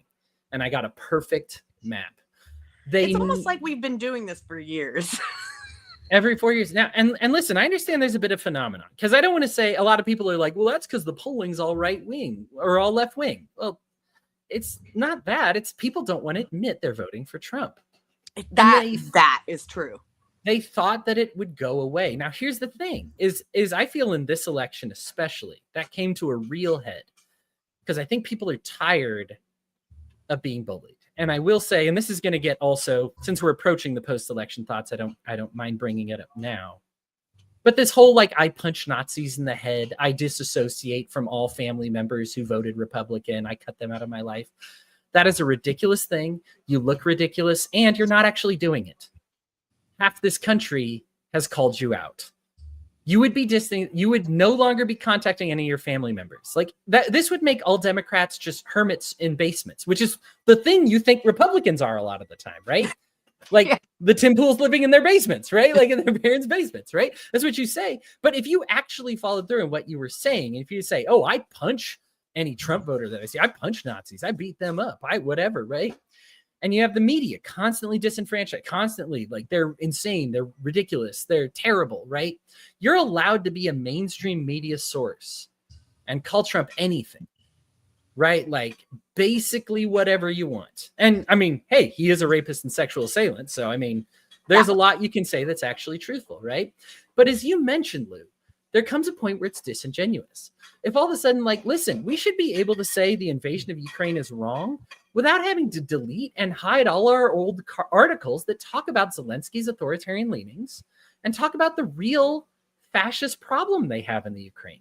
Listen, that doesn't mean they deserve to get invaded all of a sudden. But people see the media lying before your eyes. And then you just say, oh, but trust us, though. Like, we deleted all those our old articles for a good reason. No, you just don't trust us with information. You don't trust Americans can handle the Wuhan lab, like that the coronavirus was a government mistake instead of like a free market mistake. You don't think people can handle that. We're big boys and girls. Listen, I've gone a lot about how voters can be dumb.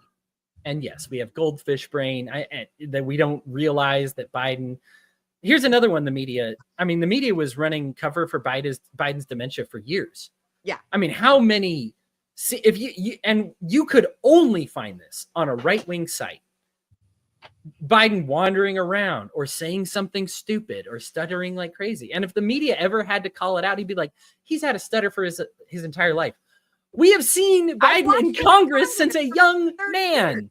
He was fluent. He was fine. Don't go on this phenomenal speaker. Phenomenal speaker. Please. This is an obvious lie. Do not feed me these lies. Be like, yeah, you know what? Maybe he's getting a little bit old. Maybe the better pitch would be the one that Biden had the afterthought to say, which is, yeah, I'm slowing down a little bit, but I have good morals. Okay.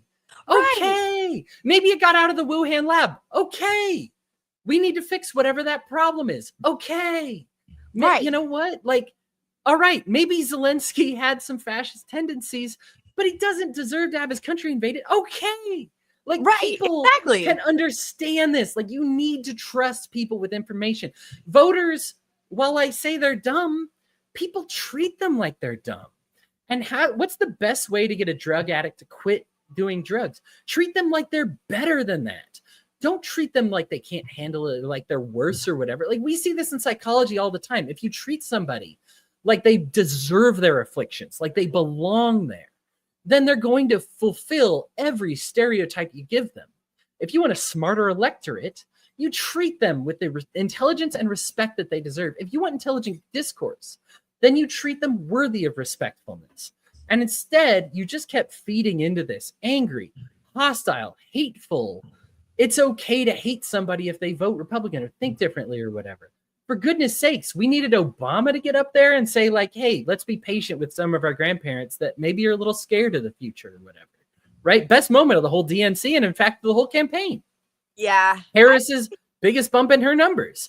I don't like Obama saying it because this is a guy who murders journalists for disagreeing with his opinion, right? So whatever. But like, this was the biggest bump to her campaign, right? Was that moment. And I think that that is the moment that the Democrats need to say, like, yes, okay, if we're going to succeed in the future, that's the template we need. Like, let's treat voters intelligently. Let's give them the truth. Let's give them the tough truths. Let's say, yes, Harris told a lie as well. Instead of like trying to, we only fact check Trump, but we fact check him on like little nitty things. Whereas like we let Biden say whatever we want. We only fact check him if it's like my son died in Iraq or something, right? Like something completely egregious. Like, right. Trust people. Listen. As you and I, we agree on the social issues completely. I imagine you and I are both free marketers, whether people want to call it capitalism or whatever. You and I are essentially in agreement on a lot of things. And so what I'm saying is these are the right. We don't believe these things because we're manipulated or propagandized. These are just the right things to do, right? There's a lot of trans lies that go around. But it's okay to say that there's some weird teacher up in Canada who gave herself Z implants and is like going to her class and like pretending that she is and like, I mean, this was an insane, the Kayla Lemieux story is what I'm talking about. Again, you only hear the name Kayla Lemieux from right-leaning sites. It was only on Fox News. It was only on the New York Post, right? I like see it was this stuff a lot. It's the sort of outlier extreme cases they're trying to make into this like, this is everybody ever who's been exposed to anything about trans people, and your kids are going to turn into this too. Like, what? So like, now what's the narrative on trans people then when you see the media doing this? Is that there's a lot of insane people out there, and the media won't let you see them. Only libs of TikTok will let you see them. Only the New York Post will let you see the insane trans people.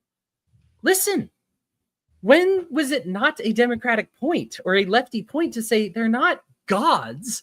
They're people.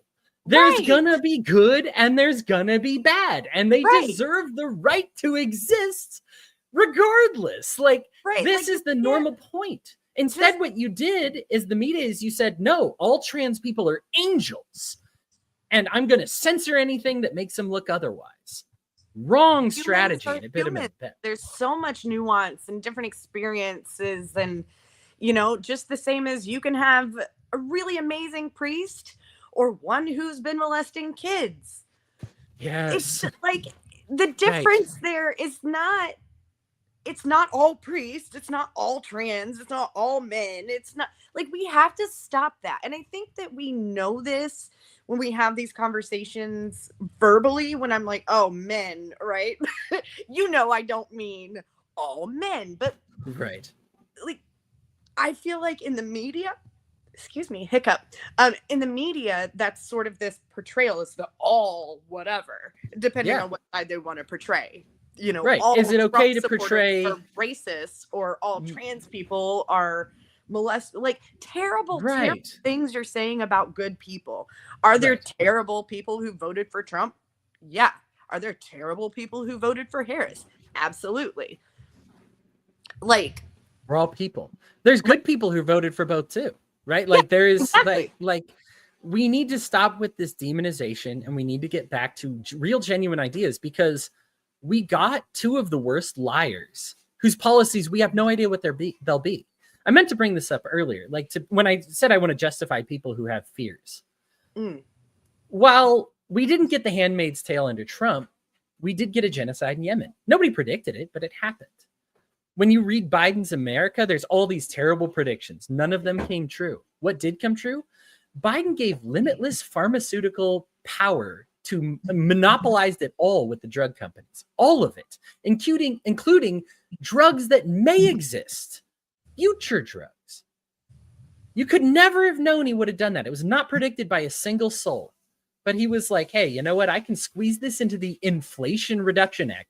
No joke. Look it up. Look up the text. Hit Control F. Type monopol, not monopoly, because it conjugates the word several times. But look, like, it is blatant. It is spelled out. Like, okay, especially Obama, right? We knew somebody was going to get hurt because we talking. You and I are both anarchists, right? Somebody's going to get hurt no matter who's president. Would you have predicted 8 new wars and that he redefined what a war was to be kinetic military action? No, the strike against him was he was too weak. He was going to withdraw everybody, and that we would have too few. Like, all of a sudden things were going to go nuts over there. We were going to lose our power overseas. He did the opposite. You could never have known. Right? Like, so what Trump is going to do is unknown. To me, like, this is the whole scary part of every president. I understand why people are apprehensive. I don't know if Trump's going to deport 100 people. I don't know if he's going to deport 20 million people. Right. He could do either.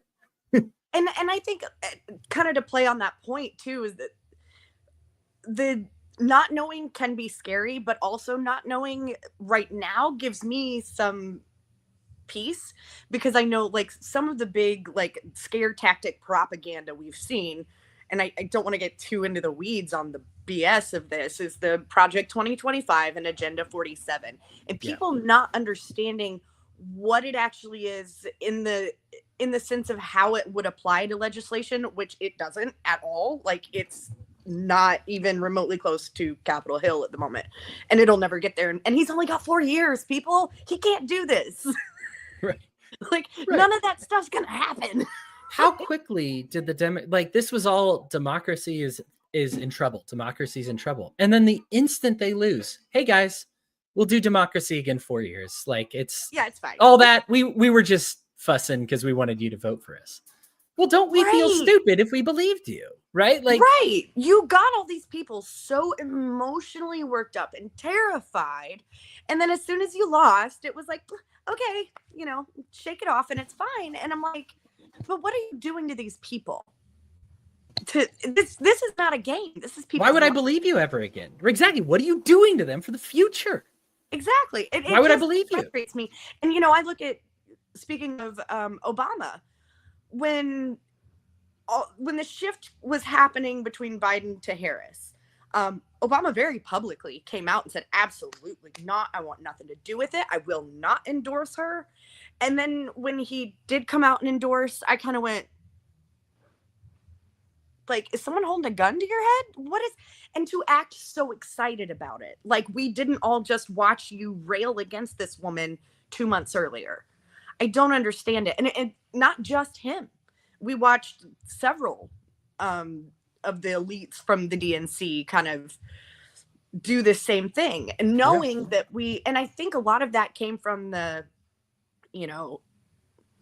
think part of their strategy to blame we're going to lose democracy because of Trump is because people in our own part, in their own party rather, because I'm not registered as a Democrat, the delegates were pissed. They didn't want her. She did not, when she did have a chance to be nominated, she didn't get the nomination. And this time there was no nomination. And you want to tell me about democracy? Like, we were ignored, we were lied to, we were scared out of our pants. And then at the end of the day, it's like, okay, well, next time, see you around. The epic rap battles of history had this line that was like, you're so pro-choice you aborted a state's right to vote, right? like this is so, like, it was so those. If the Republicans did it, Democrats, you'd be flipping out. Okay, so let's and I think this all the time. It's going all the way back to our Libertarian Party thought. If Sarwark did this, guys, you'd be freaking out, right? Like, it would be the end of the world. And so, like, don't lie to yourself, right? Like, grow up. Anyhow, we're officially, like, let's wind this out here. So, post-election thoughts. Where do we go from here? I guess let's bring it back to the liberty side before we get to Republicans and Democrats. Where does the liberty movement go from here? Because this was a blow. Ooh, I really don't know. I'm not going to name names because we've just wrapped up one election cycle. And of course, those of us who may be relapsing are already starting conversations for 2026 and 2028. I'm noticing some of the bigger names that for a lot of years were supportive of the Libertarian Party are still politically active, but a lot of them now are putting an I behind their name. In some cases, I think that is the better option. Now, for inter-party politics, I don't know. I really don't know what's going to happen, because come next convention cycle, will there be a convention? I don't know. I'm at an absolute loss to know what to expect next within the party itself. In the movement, I feel like we'll be okay. Yeah. So I was going to unplug from politics anyway. And this to me is this is the nail in the coffin. I'm not going to participate this again. It's not fun. It is. I have so much more. Listen, I say this a lot, and I'll just say it again. If you take an hour of your time and donate it to a need in your area, soup kitchen, you will see immediate results that are meaningful to people immediately. You put an hour in on a presidential campaign, it's like a joke. Like, people are like, why are you even here? Right? Like, this is right. To get one person to change their vote is hours and hours and hours of effort. Taking a vote is like taking someone's temperature. We already know the patient's sick. Okay. Like, we are aware of that. As libertarians, we're very aware this patient is very sick. I'm not at all surprised anymore when we get worse and worse and worse, when it's like, Obama's got to be as bad as it gets. Clinton's got to be as bad as it gets. Trump's got to be as bad as it gets. Biden, Harris, as bad as it gets. Now we're at a worse version of Trump, and is this as bad as it gets? Like, you're kidding right now. Like, we keep and so at the moment, none of that's going to change until the culture changes. Politics is downstream from a culture. That's actually a right-wing quote, by the way, but I love it for the left. It's true. Because I think we need to focus on culture. We need to focus on creating a culture of understanding and love. People who are healed and who are aware of each other don't vote for people like Kamala Harris and Donald Trump. They don't support those people, right? Yeah. Like, so we know the patient's sick. Kamala and Harris and Donald Trump, they're just a symptom, right? Like, we know that the patient was sick. And so when we see this temperature on the thermometer, we pull away and we look at Trump and we go, ooh, my goodness, we're pretty sick right now. Well, yeah, right? This is an altruism. You talked about this earlier. Like, you don't get to take food off people's plates and stick a rainbow sticker on it and then just be like, hee hee, we're the good guys. Like, Bidenomics wasn't working. Like, like, after COVID, the first year of Joe Biden's presidency, like, it was something like 78% of people, almost 4 in 5 people, said they had to make a major life choice downgrade because of the economy. Yep. After 4 years of Biden, that number is like 95%. Almost everyone in America, and everyone you know, the 5% that are doing okay are super mega rich, right? So everybody you know has had to make a major life choice in the last 4 years to downgrade, right? To pull back on their dreams a little bit, to say I was going to, like, and this is at best, to say I was going to get that new business, that new car, I was going to go to college, I was going to get that new house. Now I can't, right? But it's worse than that, because that's actually looking for an upgrade that you can no longer get. What we're doing is we're downgrading our lives. We're saying I had to pull back because I'm working longer hours. I wasn't able to keep the same car that I had.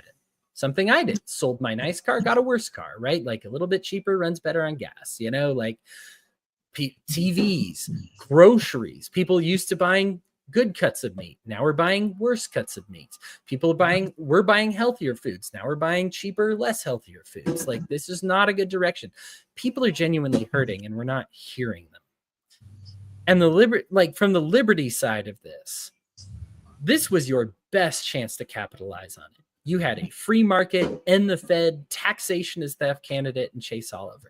You had a end the lockdowns guy from the very beginning. You had a guy who got gassed for that kind of thing, right? Like, this guy got tear gas for it. You had a dude who would stand up and be able to with 2 hours in a debate, be able to persuade 1 in 5 right-leaning Republicans that they shouldn't do that and vote for Chase instead, right? You had a guy who did even better with the left on that, and you blew it. Man, if I give you Chase Oliver and you blow that opportunity, there's nothing else I can give you. You right? Don't deserve better than that. If you think Chase is divisive, and I hate... Chase just exudes love. Like, I don't... And I'm going to use some words, but I want people to understand I'm using them as words. Like, I heard Dave Smith on the Tower Gang podcast. I watch his social media. This person you're saying is less divisive than Chase Oliver, still calls people faggots, still calls people retards, still calls people kikes. And you're telling me he's less divisive than Chase Oliver? Get the frick out of here. Like, no way in hell, right? Like, this is not a presidential person, right? Like, this is somebody libertarians like. Listen, I want to be very clear about this. On Dave and I, as far as policy, I probably agree with Dave more than Chase outside of everything except like militarizing the border, right? And obviously when it comes to social stuff, I was like, oh. Yeah, like obviously I still think it's rape to get a drunk woman to consent and bang her, right? Like to consent after she's had 12 shots. And at the very least, I wouldn't tell her to cry me a river after she's been raped. I would feel bad for her because I'm a human being, right? Like that's like getting off of policy and wonkiness, right? But that's probably like what's sad is my realization is it's true. Among libertarians, Dave Smith is less divisive than Chase Oliver because he has no problem throwing trans people and their issues under the bus so long as he can talk about issues that he feels are more important. And he said that like right out there, that who cares about these trans issues if the trade-off is like being more anti-war, getting rid of taxation or something like that. I wanted the all of my rights all the time person. I wanted the Chase Oliver, right? Like, I wanted that level of professionalism and I wanted that level of love. When you listen to Chase, it's not just an intellectual experience. Dave's good at providing an intellectual experience, but Chase provides you a loving experience as well. Right. You feel compassion when you're with Chase Oliver, listening to Chase Oliver. You don't just hear intelligence. You hear that he cares about you. You hear that he's connected to you. Experience. Right. And so I just won't trust politics ever again. And I'm sorry, like I will remember this moment to any friend who I have that's running for anything going forward. The thing is it's not just you, it's the mechanisms around you. The fact that the LNC could sabotage Chase the way that they did, I know this is opinion, but I'm just going to say it. This is the best liberty candidate that the Libertarian Party has ever put forward, ever. And we sabotaged him to the point. And now we're just like, oh, Wayne Allen Root was even better. Ha. Like, oh my gosh. That's because we got behind in his way you possibly could and promoted a different candidate and then want to complain that he didn't do good for the party. Right. The culture in libertarianism is just sick. We're sick. Right. Like at this point, we see a guy. I mean, Michael Malice just posted fake stuff about him, right? Like fact check, community noted, this isn't true. And then was like, oh, meet your new candidate. And just to picture him in a rainbow shirt. And that's all it takes for his audience to be like, oh, gross, disgusting. Listen, you can say it wasn't because Chase was gay all you want. Look at any comment section. It's because he's gay, right? Or because he supports trans people, right? Like, let's be real with yourselves. Now, you might not support him for a different reason. You might say for me, but you have to at least, if you can't look around and see that he was rejected because he's a homosexual, then you're just frankly too blind to be participating in this game. Exactly. Right? Like this is what's happening. And the constituents wanted him, right? Narrowly missed Michael Rechtenwald, who has gone on an anti-Semitic bender, also calling people fags, by the way. Could you imagine if he had won the nomination, how much worse this would be? Disaster, right? Like, and this is a guy who was like, oh, thank goodness I lost because Trump is amazing, right? Like, I love this guy so much. Like, just, I mean, what you think Bill Weld simped for Hillary Clinton? Listen to what Dave Smith and Michael Rectenwald are doing for Trump. Like, they're sucking him harder than Stormy Daniels, right? Like, they are so far on Trump's groin, like, compared to, like, if you were talking, like, just think of everything that you said about Bill Weld and for Hillary Clinton. And for whatever it's worth, I agree. He shouldn't have said, I'm here to stick up for Hillary. He shouldn't have done it.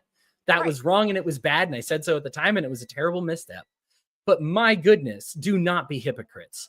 Look at yourselves in the mirror for a moment and genuinely ask yourself, imagine if Bill Weld had said all the things that Rectenwald or Dave Smith have said about Trump. And then would you really be upset, like equally upset? Come on. There is a real cultural problem in the liberty movement, in the Libertarian Party, especially. And Chase that's the deserves so Republican much Party better. light at this point. It's diet. I mean, it's not even diet. It's the AAA team for the major leagues, right? Right. Like, We're the farm team. Right. I say we. Angela McArdle says, I'm the kingmaker. I'll continue to be the kingmaker. Just today or yesterday, she was like, yeah, if you run a good Republican, then I'll make sure to get a blue-haired leftist that has no chance of winning, and I'll sabotage them.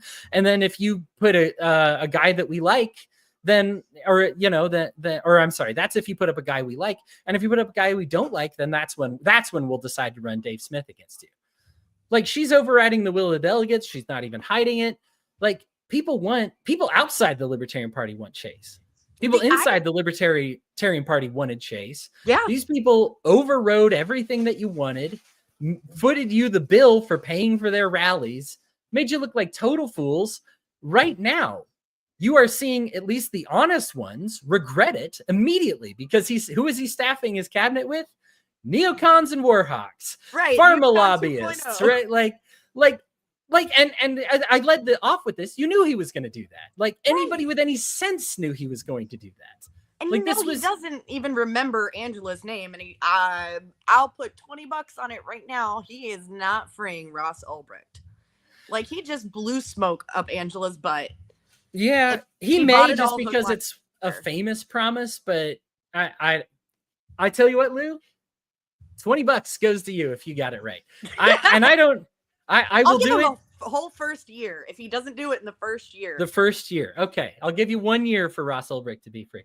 He did say, he did actually call Ross Ulbricht according to Ross Ulbricht, and said, I'll do it. But that'd be a heck of a lie if he breaks that. But anyway, that's the Liberty Movement. It's a dumpster fire. I'm not going to personally get involved with politics, I think, ever again, even if it's a good friend of mine running, because I just think I may vote for them or something, but I just cannot commit my time until this culture is fixed. And my time and money is just better spent fixing this culture. I wanted to believe that the Libertarian Party could be a vehicle for that culture. It certainly is a cultural driver. And unfortunately, the Libertarian Party has been a cultural driver. Angela said as much, like, within a month of her election, is like, hey, I know that Mrs. Plank says we'll avoid cultural issues, but it's all about the culture war. And of course, she's committed to being on the wrong side of that culture war. Her defunct makeup company would tell you everything you need to know about that. And so they're like, in knowing that machine, you're still working in the political machine. I just would rather, like, if I were to see a Libertarian Party, I would want it to just abandon politics and just be like, we're big soup kitchens. We're doing like what Food Not Bombs does. Yeah. Like, we're redirecting all Mutual our money. aid. When I think about the success of early Christianity, and I've been talking a lot, so I'm gonna give it to you in a moment here. But when I think about the success of early Christianity, we're told Jesus, it says this in the Bible, Jesus spoke no scripture to them. What did he do? He only spoke in parables, and he only healed them. So parables, what does he do? He speaks their language. He relates them. I don't say, oh, what Rothbard says this, Dave Smith says this, Chase Oliver says this. No. I speak your language. Right. Let's bring back fables, right? Let's say the rabbit, the tortoise, and the hare, right? Like, let's boil down our libertarian principles in a language that people are speaking. Right now, we have them so high and intellectual that people don't understand them. People still, like I said, 1 in 10 people were surprised that Biden wasn't on their ballot, right? Like, they're like, what's going on, right? Like, right. Okay, so understand the level of people, and I'm not saying they're stupid, but they're unplugged from politics, and they've been treated like they're stupid. Jesus didn't talk down to those people, even though they were also treated like they were stupid. But he talked to them in a way that they understood. He talked to people about libertarianism in a way that they understand. And then part 2, what is the second thing Jesus did? Just heal them. Just do the works. The message is in the works. What is Christianity? We tell ourselves it's a belief. The Bible says it's an action, right? It is healing your neighbors. It is bringing goodness to them. It is bringing goodness to the downtrodden. How do you believe in God? In as much as you have done to the least of these, you've done unto me. Speaking of parables, we have a whole parable in the Bible about believers not making it into the kingdom of heaven because all they did was use God's name principle and did no works. And we have a bunch of other people who said, I don't remember ever serving you. What, you're God? You're the Christian God? But they make it into heaven. Why? Because they took care of the least of these.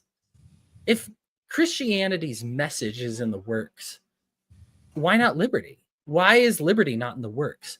Why is functionally not setting people free not better? There's this statistic that people are like 5 times more likely to convert to libertarianism after getting out of debt than they are by reading any philosophical piece of literature. Right. So just, you might not say the word libertarian or liberty or anything ever, but if you help somebody with their food, their medical needs, whatever it is, if their loneliness, they're like, we have people that are getting bullied. If you help them, whatever their needs are, right? Like in this world of ours, if you help them with that, you're speaking liberty to them. And I would love to see a libertarian party, and if not a libertarian party, at least a liberty movement that just goes, you know what? Every piece of philosophical thing we could say, it's written down. You know what? Rothbard, Chase Oliver, he got us. They all wrote it down. Mary Ruwart, fantastic. She wrote it down. If you would wish to do philosophy, it's over there. Those books are available. We'd love for you to read them. What we're going to do, though, is action. Just focus on healing people. And I think that liberty wins only when everybody's best friend is a libertarian. And when that happens, people will say, man, I would never want to harm the libertarians. And these politicians are keeping them out of elections. These politicians are keeping them from having their speech. These corrupt CEOs are banning them from their platforms. I won't stand for it. I love those people. They're good people. Right now, libertarians aren't good people.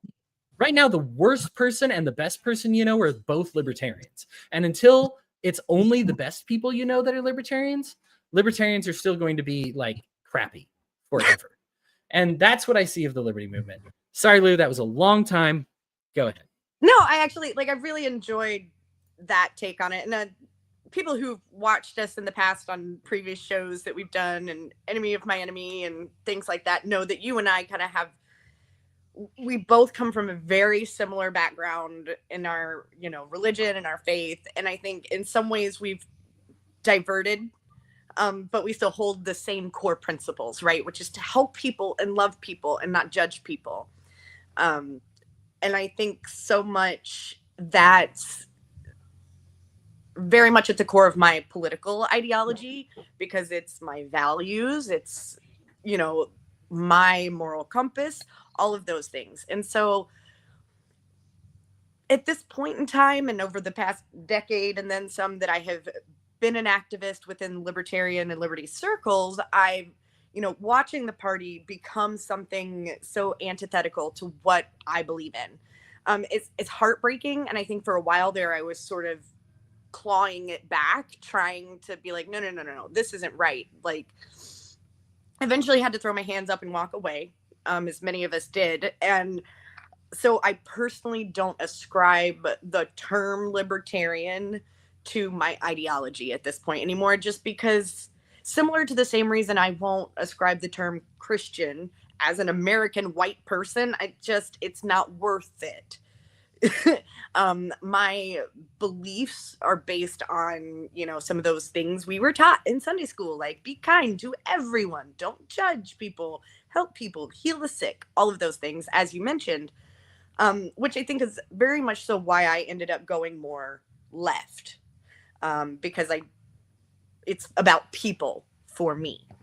And I think, as in all the years that I've spent in media and in politics and in different activist circles and different campaigns, it's like the soul of it is gone, right? I feel so deeply that the soul of what we, these parties believe in is just gone. It's their corporate sponsorships and horse betting races instead of earning votes.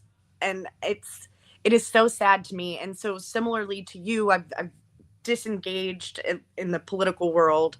I observe, because I'll never be completely disengaged, because this was a passion of mine and still is, and will probably be for the rest of my life. I will probably commentate more now and maybe consult on occasion with some campaigns, but it's a totally new landscape than it was 10 years ago, even 5 years ago. One cycle ago is a completely different landscape.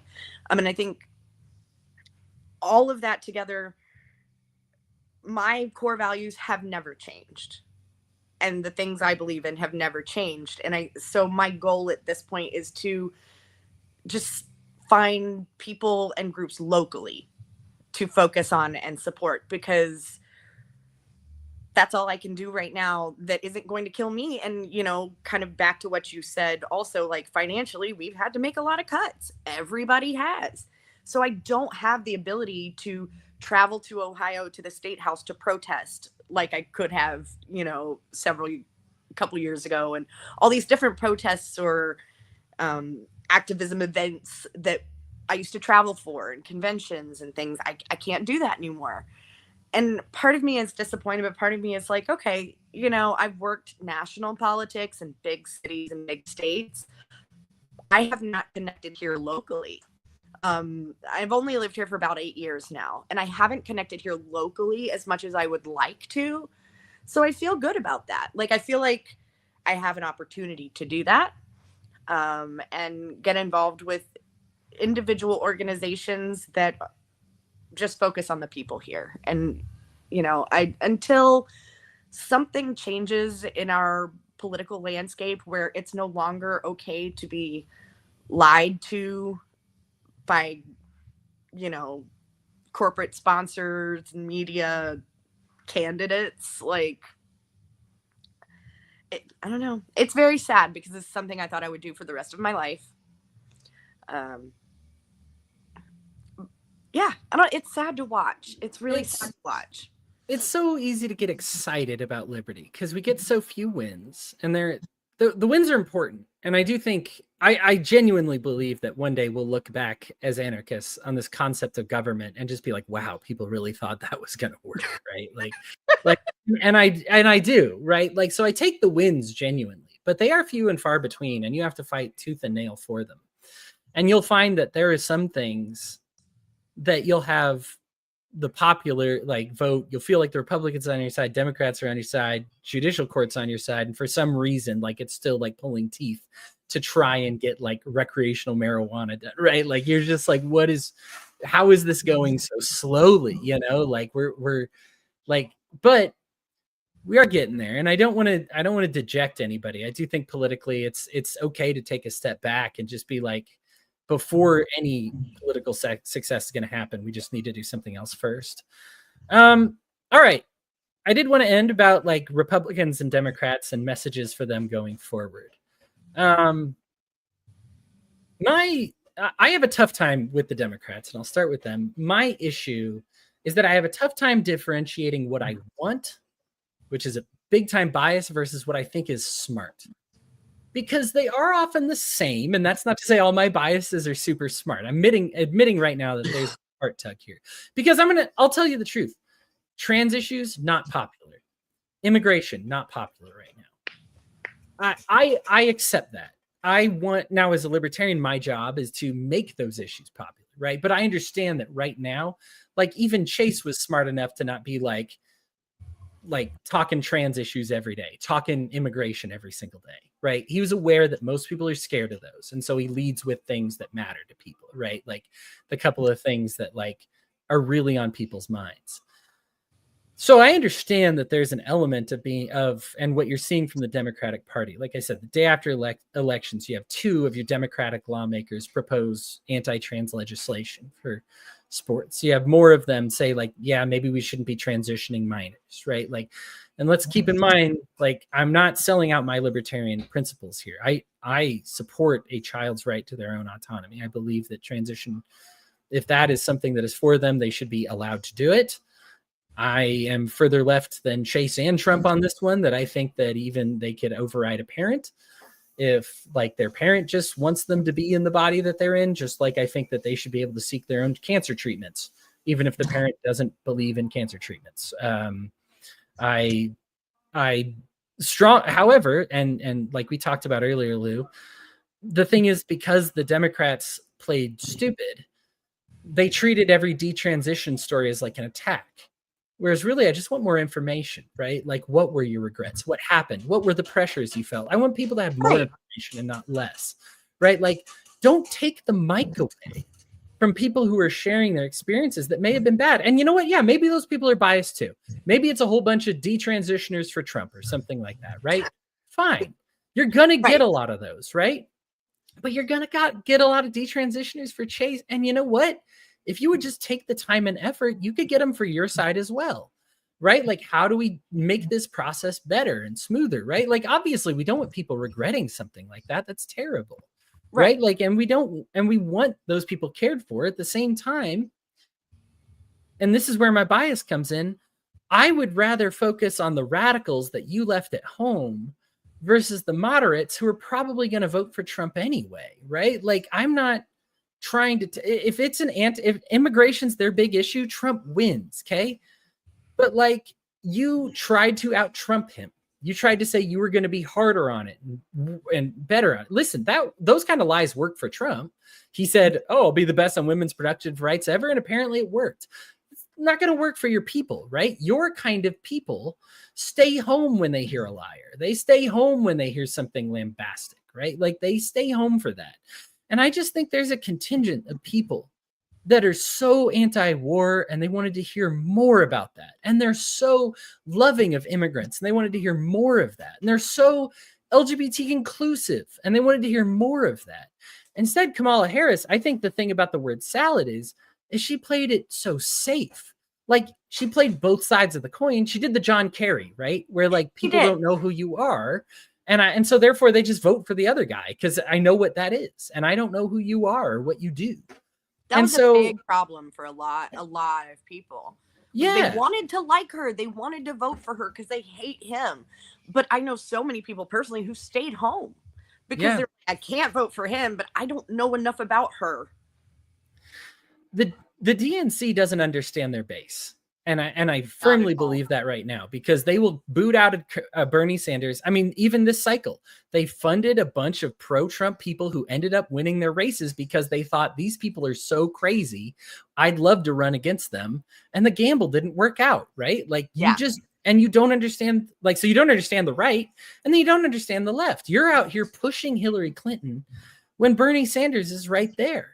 You drain all the energy out of the room. She loses. And that's what you get, right? Like, it works out for Biden because people are so freaked out about Trump at that point and he makes a mess of himself. But let's be honest here. Barring Trump's debate performance, he wins that election. The percentages are close enough that you were going to lose with Biden as well if Trump didn't go show his whole ass on national TV, right? Yeah. Like, you got lucky in that one. So basically, you should be 0 for 3 in your last bunch of elections because you've been, and let's be clear here, the DNC very directly selected Kamala Harris, who, we've said it before, but I want to reiterate, was the very last person that Democrats wanted. Literally, of all of them, she was the first one who dropped out. When you had the 16 candidates like swarming the stage, right? She didn't survive to her first state. No support, no love, no desire, nothing, right? Like, they wanted her the least. And yet you only lost by 2%, Democrats. Think about that for a moment, right? Like, all these swing states are just a matter of a few percentage points. You swing them 2% the other way, all of a sudden you win. So so what I'm trying to say here is, this isn't about let's sell out the LGBTQ people. Let's sell out the trans people. Let's sell out the immigrants. Let's sell out on war. I think that's exactly what made it so you lost. I think if you ran a hyper energized, youthful, excited, you're losing the youth vote. And that's perhaps one of the most concerning ones, right? Like that's one that almost always goes left. And now it's like most young men are voting right. And a lot of the young women are too. And that's getting wider. Like you are taking all that youthful energy and that excitement and giving them stale crumbs, right? Like Trump, people like that he seems like a genuine person. Give us something real. We know Bernie Sanders is real. Listen, I know I'm promoting a lot of Bernie. I don't like him. I don't like his policies, but he's thoroughly enjoying his commentary post-election, though. If you've caught it, and I hope they go with his advice as opposed to the advice that it looks like they're doing, which is, I guess what we need to do is just be more closer to the Republicans on some of these issues. Yeah, let's do the LGBT and drop the T. Let's do the wars, like, because I guess that's important. Let's get rid of immigration, right? Like, this is what's keeping people at home. Like, that's not exciting. That's just diet Republican, and not what I'm looking for. Like, throw away the book and talk to us. Right. Talk to us on the left who are on the ground and what our day-to-day experiences are. I think part of the problem is the disconnect, and you see this in both parties, really, is the disconnect between the elites, right, who've been up in the DNC forever and ever and ever, are so disconnected to what life is really like down here on the ground for us little people. Yeah. And the media used to be what would show that, and now they just report for, the elites. It's sad. And the problem is that the media just tried. What was the line over and over? It's working. It's slow, but it's working. It's working. It's working. College has never been more expensive. Cars, houses, groceries, all more expensive than ever. They promoted they did that one like chart, like the barbecue's cheaper this year. It's like if you have hot dogs without buns, I guess. Like, right. Like it was this. Gas went down. Like, well, it went up $3 and then came down 10 cents. Like, that's right. Not... Inflation's down to 2%. It's like, but it's still up.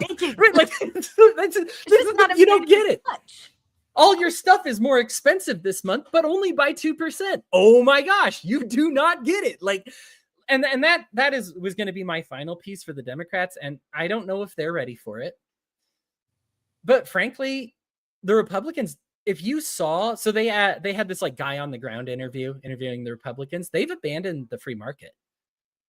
If you want electoral success, get the free marketers into your Democratic Party.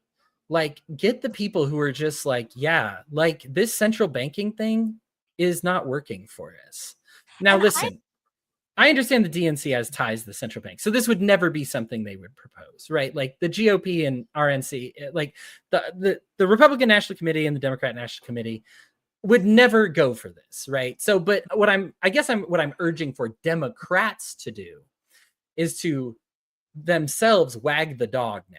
Don't let the DNC dictate to you. They said, you want this, you want this, you want this. And 3 times you've been like, no, I don't, right? No, that's not what we want. You tell them what you want now and don't accept anything else. No more compromising, right? These compromise candidates, you compromise so much for Kamala Harris and you still lost, right? Like, that's not fair. If you're going to sell out all your values, you should at least win, right? Yeah. So I just think for the Democrats, let's get some market. Like, listen, maybe free market's not for you, okay? Maybe centralized banking is still for you. But at least get some people up there that talk about how that hurts people. Instead of the media just going, it's working, it's working. As I sell my house and downgrade to an apartment, and I hear from the Democrats, it's working, it's working. As my kid, who I had a college fund for, can no longer afford a single year of college because of how you've messed around with the economy. And you say, it's working, it's working, it's working. No, be the party that says, this isn't working for you. We recognize that. You know what would help? Democrats, like I mentioned, they don't like being lied to, apparently. Take ownership. Be like, you're right. You're right. We were wrong. We tried to guide the economy and we screwed up. We messed up. Here's what we're going to do. Here's what we're going to change. Stop taking away food off of people's plates and hoping that a rainbow sticker on the empty plate will be enough for them to say, oh, well, I guess I don't need to eat today because rainbow stickers. Like, exactly. Don't put a rainbow sticker on a bomb in the Middle East and kill a bunch of innocent people. And then go, but rainbow sticker, though, it's not enough anymore. Like, no, it's not. Yeah, make your party be anti-war. Make your party be more free market. I think the left is closer to embracing individualism than the right is right now. Absolutely. Critical that you embrace this moment, lefties. Critical. Like, Because for electoral success. Like, it's so ingrained in a lot of us on the left, the very progressive, you know, the human rights aspect of it. It stands to reason the rest falls in line, right? It's just the logical course for me. Right. And so you get messaging that's still collectivist from the top when people want individualism. If they want collectivism, they have Trump. That's populism, right? Like, he wins, right? Like, and probably whoever comes after Trump. Like, it's Trump's party at this point, right? Like, J.D. Vance, whoever it is, will be another populist. You have an opportunity to take the marketers, to take the individualists, right? To take the gun rights activists. Trump's a gun grabber, right? Bunch of your hardcore lefties that actually understand their philosophy are big on you having the right to defend yourself. My goodness, trans TikTok the day after the election posing with their pistols. Take advantage of this, right? Like, take advantage of them with their handguns and be like, yes, arm yourselves, right? We're going. Listen, when Republicans are like, your children deserve the very best defense in your schools, you need to be able to be like, yes, get an armed guard in there. If we protect the president with an armed, it makes no sense to say it doesn't work. With Trump, it almost didn't work, but it actually did, right? The assassin was stopped. They're dead. The other assassins were stopped before they even got armed guards. Work. Your children deserve armed guards. If you want it, you can't pretend. This is too much virtue signaling. You say you love the children the most, and you propose a policy that turns them into fish in a barrel, and the left recognizes it now. The jig is up. Stop pretending and start embracing. Be the party that says, we're going to love these kids more. We're going to love the workers more. And we're not virtue signaling anymore. You say you love the workers and kids all the time. This election has showed me people caught on. No, you don't. They caught on. It's the media. If it weren't for the media having you back, you would have got 5% of the vote. Like, come on, man. Like you owe them everything you have for them to cover for you. And it's still not enough because you're just that terrible. So I just want, and I'm aware you only lost by 2%. And so maybe a major overhaul isn't what you're looking for, but at least a little bit of individualism, right? A little bit of gun rights. You're willing to compromise a little bit. Like I said, you're having your Democrat legislators give up on war, give up on trans issues, give up on immigration issues. I would challenge you to compromise a little bit in the opposite direction, right? Like, we have a choice of two open borders or closed borders candidates in Harris and Trump. We deserved one open borders candidate. We deserved at least a little more open borders, right? We deserve somebody who said, even if I'm not open borders, please come. We're better with you here. Right. And instead we don't want you here. You're unwelcome. Like, this de-energized people. I want to be careful in my advice because while I am a radical, I understand that scares Americans. That's a good way to lose an election, right? Like, radicalism always scares people. But when you make these incremental changes, I would encourage, instead of less trans issues, more trans issues, but more trans information, right? That's the big tell one. People, right? Like, give people the full gamut. Good trans people, bad trans people, good practices for doctors, bad practices for doctors. Tell them what happens. What does transitioning look like? What does detransitioning look like? How often? What's the percentage that people regret it? What's the percentage that they don't? Hear from some more people that did regret it and don't regret it. Recognize all of it as information and trust people to say, like, hey, I trust you to have the freedom. We're going to be the party of information. I'm not going to tell you whether this is good or bad. Maybe that's what you make. Instead of yay trans, wave the flags and ban all other information. Maybe say, I'm not going to tell you whether it's good or bad. All trans people are just people, but it could be the right decision for you and you deserve that right to make it. Here's all the information you could ever possibly want. You know, that's the right vision for me and the Democratic Party. Lou, right vision for the Democrats going forward. I agree with you. I think that so much of the rhetoric of villainizing anyone who disagrees with you as, you know, these horrible monsters is not, that doesn't change hearts and minds. And we know this, right? Like, we've all been through this before. But I agree with you 100% in every aspect. I think education and access to information is key to voters on all sides. And I think that would make a big difference for just the level of compassion we have for other humans in general, like outside of the political world and all of that, just having that information. You know, we talk a lot about how hate comes out of fear, which comes out of ignorance, right? So we're Jedis like that. Yeah, exactly. So like, how do we roll that backwards? Well, not with these headlines, these clickbait headlines that scare you into voting for something because they've given you a bite-sized bit of information that may or may not be fully true and lacks all nuance. Those, to me, that's the biggest thing. I'm with you 100%. That education and information will change the face of the electorate and politics as a whole. Part of what scares me on that is, you know, there is all this rhetoric and conversation around book banning and things like that. And again, that's one of those areas where information needs to be available. Do we need to be teaching all these things in class? Not necessarily, but it should be available for people. And yeah.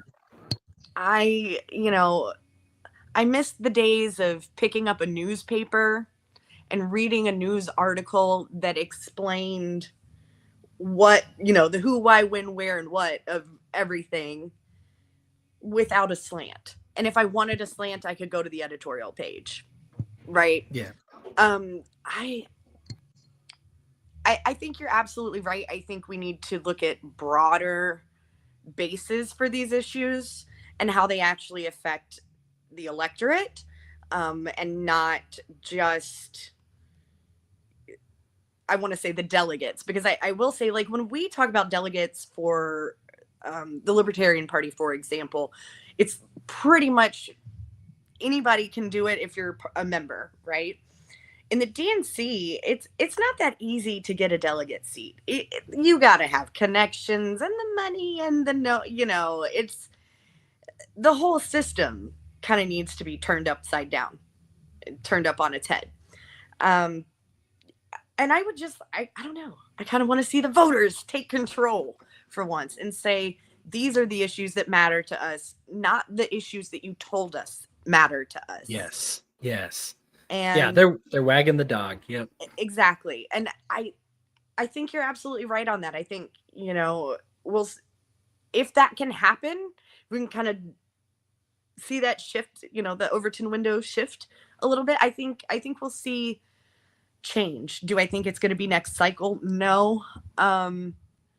Next cycle will be fascinating to see what the DNC does. Yeah. Like, I kind of have an idea of what the GOP is going to do, because GOP. Right. So, yeah. In transitioning to advice for the GOP, I'm going to make it pretty simple, but also pretty brutal. You've lost every midterm in this time period we've been talking about. So if Trump's not on the ballot, people aren't showing up. You also lost a lot of, you'll note that Trump outperformed all the Republicans that were on here. A lot of Democrats got elected. Carrie Lake lost, right? Like, Ron DeSantis isn't as popular as he used to be. He's popular in Florida because Florida's like red, right? But like, he head to head would have lost against Kamala Harris and badly, right? Like, against about anybody.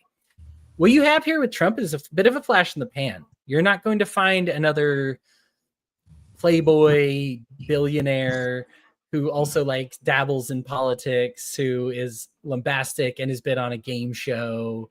And like, you're not going to find this reality TV star again. And you won by 2%. And that should be concerning for you, right? Like, you need to take this victory, sure, but you need to kind of cement, like, here's the thing. Why is Project 2025, like, why do people think you're going to do that? Because they don't see you winning any other way. like outside of stacking court justices and making executive orders that basically make it impossible for Democrats to operate. People who wrote Project 2025 were very clear about this. We don't win without Trump. So we need to take advantage of this moment to solidify our power. Otherwise, we will never have power again. Yeah. And it may very well be true. Look at who you're running against. Like, the only reason Biden won is because his greatest weakness was also your greatest weakness. The people you beat were literal slaver, literal attempted murderer, and like Hillary Clinton, like warmonger establishment, terrible, nobody liked her Hillary Clinton, right? Like, I got a knock on my door from Homeland Security for writing an article on Hillary. Right. Like, right. I mean, this is the person who, after the suicide, like the crime scene got tampered and, those notes just happened to be in her room, right? Like after the suicide, right? From the Whitewater papers, of course, like this is like, everybody knows this person kind of like wink, wink commits murders. And then you have Kamala Harris who just like on the record tried, right? Like this is one of those things that it's like you were gifted. These people tried to shove establishment Democrats. It only worked on one of them, and only because you couldn't take advantage of him. You have a lot of matchup problems. You've lost every midterm in these last few times. Remember that red wave we were supposed to get 2 years ago that turned into a mild blue tide, like that. None of these red waves without Trump have ever come to fruition. So when you look at this, we're talking about 8 elections and you've won 2 of them. Yeah. Okay, that's bad, right? Like that's still losing. Granted, they were the presidency ones. So yay, those are the 2 you won. Great. But you lost a bunch of others in that same time frame, right? And let's not forget Obama before then. If we go back further, the Democrats are actually winning more often than they're losing. I've been hard on the DNC. However, they generally do tend to understand Trump blew up in their faces, no doubt. And they deserve to eat all the crow in the world. And Trump is such an anomaly too, even though he's been in the political sphere now for a couple of cycles. He's still such an anomaly and he's so hard to predict. And I think that a lot of the strategists and campaigners in the background and things, we're ready for him to be gone. Yeah. I know how to handle the rest of the GOP. I don't know about you, Lou. Part of me was glad because I assumed Trump would have run again in 4 years, right? Like the Republican Party's that's the end of that, at least, right? Like you're going to have to move on to somebody else. So what I said for the Democrats about the voters having short-term memory, well, it's back to that. Now, remember Trump's first term, right? Short-term memory. At that point, the voters remembered $8 trillion added to the debt before all that COVID spending, right? Like he added more to the debt than Joe Biden did. Right. Like this was a bad spender, right? This is a big spender. Now, I understand if you're a GOP operative, you're like, yes, I know. Right. Okay. Right. But as far as like Republicans in general, right? Like that hurts people. Okay. And this cost Trump his next election, right? Like bad economy. People will feel that. So this short-term memory that has gone against the Democrats will now go against you unless you actually make the economy better for people, right? Like, so you need to embrace that. You need to, and my best hope is, and again, my biases may be playing here, but shut up about social issues. Only one of them made it into people's top 10 reasons they voted. It was abortion, and you pretended to be on their side. Let's not forget that. So the only social issue that people actually showed up for went against you. Yeah. So you really, really, well, if you count war as a social issue, I don't know. That's more of a defense issue. Anyway. Yeah. But people believed you were anti-war, even though we know you're pro-war. You ran on that. People believe you're good with the economy, even though you were more responsible for the bad economy than even Joe Biden was. Yeah. Okay. Now people are going to remember that. You campaigned to be the best on women's reproductive rights ever. And people are going to remember that. And now all of a sudden, here's the thing. Trump's not beholden to another term in office. This is it for him. So if he breaks all those promises, it's no sweat off his back. He doesn't care who gets elected next. Republican Party, you do. So you need to hold Trump accountable. Make him shut up about social issues. Make him actually follow through about the women's rights stuff, right? Stop him from gun grabbing. Make him actually be good on economy, because if you blow this chance, you don't have another Trump to pull out of your pocket and hope the American people forget. Thank God right? for that. Yeah. So this is it, right? Now, I'm not saying you're doomed. Obviously, when you're an established party, I'm not saying for either party. I don't think these tasks are too tall, right? But even taking a fraction of this wisdom will put you in a better position in the future. I've worked as a GOP operative. I've worked in the Libertarian Party. I've done strategies, right? I've had people sign NDAs. I understand how all the behind the scenes interviews, information, guest visits, fundraising, I understand how all of it works. Okay. I understand what it takes to win and lose this stuff, right? I am hoping that you guys make the right decisions for people, because as hard as I've been on this show, on this stream, people are generally, they just want to live, man. They want to live, and they want to live well. And if you just focus on that, Republicans or Democrats, I think that's your key to success. All right, Lou, keys for Republicans going forward, and then we'll wrap things up. I think, and this applies, I think, across the board, but Trump's out in 4 years. Thank God he's done, right? We know Musk is not going to be much of a factor in 4 years. He's sort of this celebrity pal, so I'm not terribly worried about a lot of that circle around Trump really being or having much of an impact on the GOP in 4 years from now, or that election cycle. What I would like to see, just the same as you said, I would like to see more focus on economic things and education and information for the public, so people can understand it. Because I think part of the reason we see so many people really clinging to social issues is because there's a lack of understanding on economic and fiscal issues. And I'm with you. I think they need to pivot, get away from talking about social issues. It makes you look bad. And I don't believe that a lot of people who voted for Trump based on the economy agree at all with him, which is, again, why the polls look the way they did. I've seen the polls look the way they look for several cycles now. We've all signed a lot of the same NDAs and studied a lot of the same strategy and polls and things like that. And I think if they went back and really looked at the polls and looked where they were getting their wins, or at least their gains, this cycle would help inform a better way forward for 28.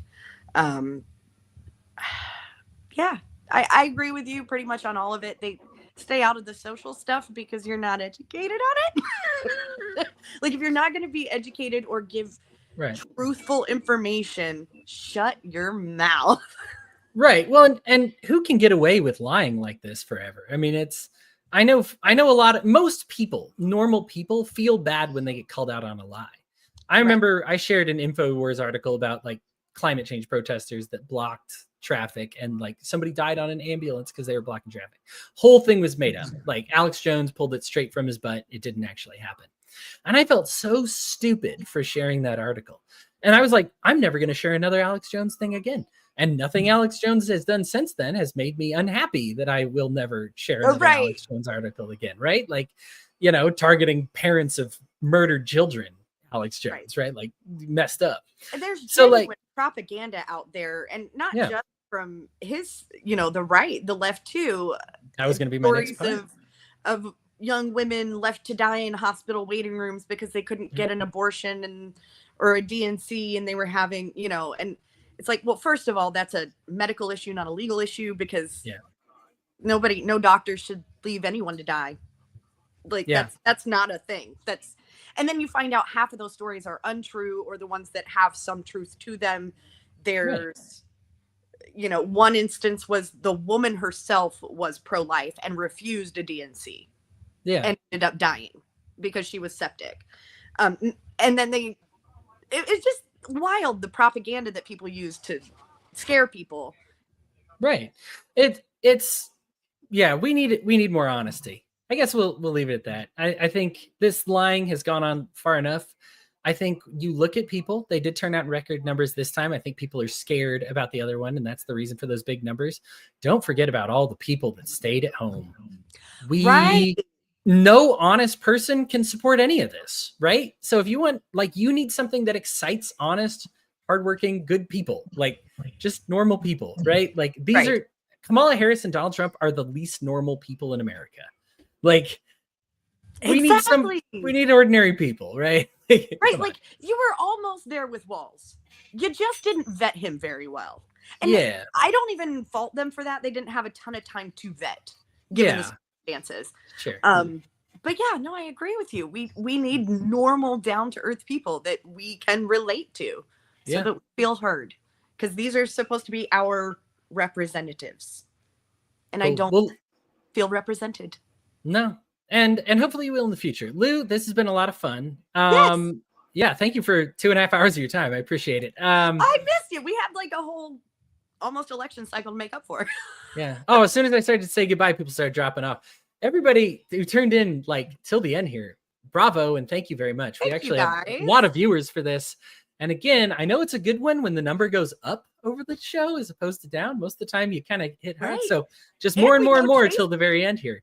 Chase went on at 9 too, and Chase went on at 9. We actually completely overrode him, so I feel bad about that. Sorry for leeching your viewers, Chase. But sorry, Chase. Anyway, but I'll go watch now.